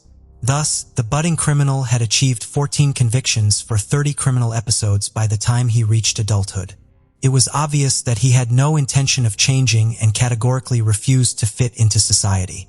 Everyone understood that he was potentially dangerous, but legal grounds for isolating him from society had not been found. This was due to the fact that so far no person had been seriously injured by his inadequate behavior. The public was outraged by the powerlessness of the authorities. Everything was shaping up so that the criminal elements could do nothing until they kill or maim innocent people. And that's how it turned out. In January 2020, the court again sentenced Connor Chapman, this time to 10 months in prison. He was again caught in a public place with a cold weapon and substances in his pocket, a whole bouquet of prohibitive lists. During this period, the police openly appeared on TV channels, urging the public to beware of this young man. After serving his sentence, protected months, he again got involved in crime and was wanted for at least 5 criminal episodes. When he was caught, the young criminal said that he had spent more time behind bars than free, and he did not seem upset about this, but rather proud of his achievements. However, Connor had no intention of stopping there. By the age of 20, his service record had expanded again. By this point, he had received 19 sentences for 43 crimes. But in the summer of 2022, the inadequate young man found himself free again. This happened just 6 months before the death of L. Edwards. During this period, Connor was again brought before the court. His lawyer tried to play on pity, telling the story that the first child of the young man was born while he was in prison. At this point, his girlfriend was pregnant with a girl. The young man claimed that he had rethought his life and wanted to get on the path of correction. Of course, these were loud, false words. The only thing he wanted was to get free and return to the path of crime. During this period, the police already knew that he was a member of one of the local criminal gangs engaged in the sale of prohibited substances. However, the criminal was tried not for these serious crimes, but for burglary and theft of 2 electric motorcycles. On December 24, 322, a skirmish broke out between 2 rival criminal gangs. They began to argue over the division of the territory near the wooden church in Beechwood Estates. They failed to reach an agreement, after which the young gangster decided to take revenge. He armed himself with a submachine gun and waited for about 3 hours until he tracked down his targets. He wanted to kill Karen Seld and Jake Duffy, who had gone to the Moyak pub for rest. Shortly before midnight, the criminal drove up to the parking lot and began to observe. He identified his victims and waited for the right moment to attack, then ran out of a car and fired 12 bullets into the building. He managed to seriously injure Duffy, but despite the threat to his life, he survived the attack. However, the unlucky L. Edwards, who was not so fortunate, 2 bullets hit her in the head. The young beauty fought for her life, but died in the arms of the medics on the way to the hospital. The girl accidentally met the killer's targets that evening, and did not even suspect that the festive revelry could end so tragically. The pub was crowded. Then 1 person was killed and 4 were wounded. One 22-year-old man was shot in the leg. A 24-year-old young man was wounded in the arm, and a 33-year-old man in the wrist. None of these injuries were life-threatening. Elle's friends tried to provide her with assistance and perform artificial respiration right on the spot. However, this was not enough to save her life. Elle's sister Lucy was much like you. She lived in Dubai and flew home to celebrate Christmas with her family. Just minutes before the attack, she had left the establishment, so she was not affected at all. Later, Lucy recalled how she had wanted to take her sister with her, but the girl wanted to stay with her friends. On January 25, 2023, the funeral of the young girl took place. Hundreds of concerned people came to say goodbye to the random victim of gang showdowns. The body was brought to the local church in a hearse drawn by 4 white horses. Even the pub that had become the site of the girl's last celebration was closed that day as a mark of respect for her memory. The owner of the establishment published a message of support for Hell's family on his official social media page. Connor Chapman was charged with a whole list of charges, the main one of which was murder. It became known that the perpetrator had an accomplice, namely the 20-year-old Thomas. After the arrest and during the searches, a video recording was found on this young man, which had been made shortly before the attack. In it, Connor is handing over a weapon and saying that he is going to settle accounts with someone. After the attack, they together hid the stolen Mercedes in order to get rid of it later. The murder weapon was never found. However, the killer's DNA traces were found on one of the shell casings fired. It was obvious that it was Connor who loaded the weapon before the attack. In addition, red gloves were found during searches in his house, which were clearly visible in the CCTV footage from morning. After the crime, when the perpetrators had abandoned the car, they ordered a taxi under a false name. They used the driver's services to cover their tracks and confused the investigation. Around 5 a.m., they returned to the place where the hidden car was located. Here, the criminals tried to cover their tracks. However, something went wrong. Ultimately, they decided to get rid of the car by setting it on fire. Thomas Nord was found guilty on all charges brought against him. In July 2023, the court sentenced him to 9 years in prison. This modest sentence was due to the fact that he had not yet managed to accumulate such a wide criminal history as his accomplice. Jake and Karen were wounded in the moment of the attack, but both managed to survive the assault. A look at their lifestyle made the aggression of one of the members of the rival gangs quite understandable. Both were members of the local Beechwood gang, which was openly in conflict with another group claiming this territory. It became known that on December 23rd, just a day before the attack with firearms, they had already been attacked. On that occasion, another person from Connor Chapman's group had assaulted them. Both were beaten, but did not receive serious injuries. Apparently, they considered this a random fight and calmly went to relax in the pub. While the shooter awaited his sentence in the case of the murder of the innocent victim, both targets of his attack were already in prison. Curran was sentenced to 27 months in prison for an attack on members of the rival criminal group. Another 9 months were added to the sentence for the fight. His friend was sentenced to 2 years and 9 months for a similar offense. Obviously, they were trying to avenge the attempted murder. Prohibitive court orders were also issued against both of them with a whole list of restrictions. Of course, this method did not allow protecting citizens from this gang of criminals. However, in case of further violations, more severe punishment could be applied to them due to ignoring the prescriptions. The public was outraged that potentially dangerous members of criminal gangs were getting away with minimum sentences after each crime. The bans were clearly ineffective and did not contribute absolutely anything to public safety. This became especially obvious when it was found that Chapman already had a ban on visiting that region where the pub was located. But this did not prevent him from stealing a car and coming to the public place, despite the fact that he also had a driving ban. The events that had occurred once again raised the question of toughening punishments and revising the existing norms of the legal system.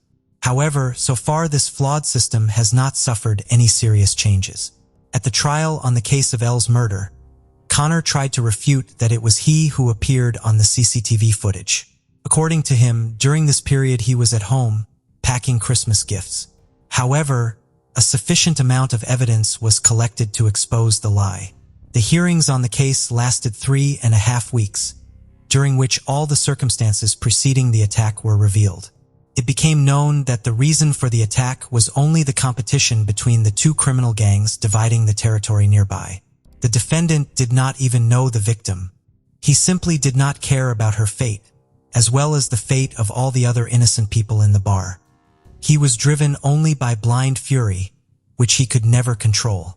After the attempted murder of 2 competitors, Connor planned to flee to Spain to cover his tracks. He used a stolen car and also got rid of the murder weapon, trying not to fall into the hands of the police. He avoided using any mode of transport. The detectives detained the criminal literally at the airport. After the arrest, Connor tried to deceive the police, claiming that the Mercedes he was seen driving on the day of the murder was not stolen.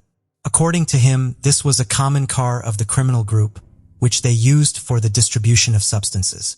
The guy claimed that he was not behind the wheel of the vehicle and also continued to convince the jury that he did not open fire that evening. He was desperately trying to get out of the situation. The defendant stated that he had only just learned that someone from the criminal group had used the vehicle for an attack on the pub. Before the jury retired to consider the verdict, the father of the innocent victim made a short speech. He sincerely hoped that the criminal would never again be able to spend Christmas with his loved ones in freedom. The jurors, consisting of Pityashin and Sinjenshin, came to a unanimous decision after 3 hours of discussion. In their opinion, Connor Chapman was guilty of all the charges brought against him. He cynically committed the crime and did not repent of the fact that he accidentally killed the beautiful 26-year-old girl. The whole life that lay ahead of her, and he took it away. Instead of remorse, the heartless Connor spent several days carefully getting rid of all the evidence and traces of the murder that could link him to this bloody event. The motive for the attack was the competition between criminal games. On July 7, 2023, Connor was sentenced. He was sent to serve a life sentence with the possibility of parole after 48 years from the start of serving the sentence. After the verdict was announced, the victim's father victoriously raised his fist. The incident provoked a wave of public outrage. The residents of the city could not feel safe, knowing that they were at the junction of the confrontation between criminal games dividing spheres of influence. They knew that these people had a large amount of firearms and were not afraid to use them, as proved by the murder of L. The girl's father said he wanted to set up a foundation to support victims like his daughter. He believed that the main goal would be to fight to reduce the number of weapons in the hands of civilians. Thank you for joining us on this journey into the depths of unsolved mysteries. Cold cases not only challenge our understanding of the past, but also ignite our curiosity and determination for answers. Remember to subscribe to stay updated on our latest investigations. And if you have any information regarding the cases we've covered, don't hesitate to reach out. Together, we can shed light on the shadows of the past and bring closure to those who seek it. Until next time, stay vigilant, stay curious, and never stop seeking the truth.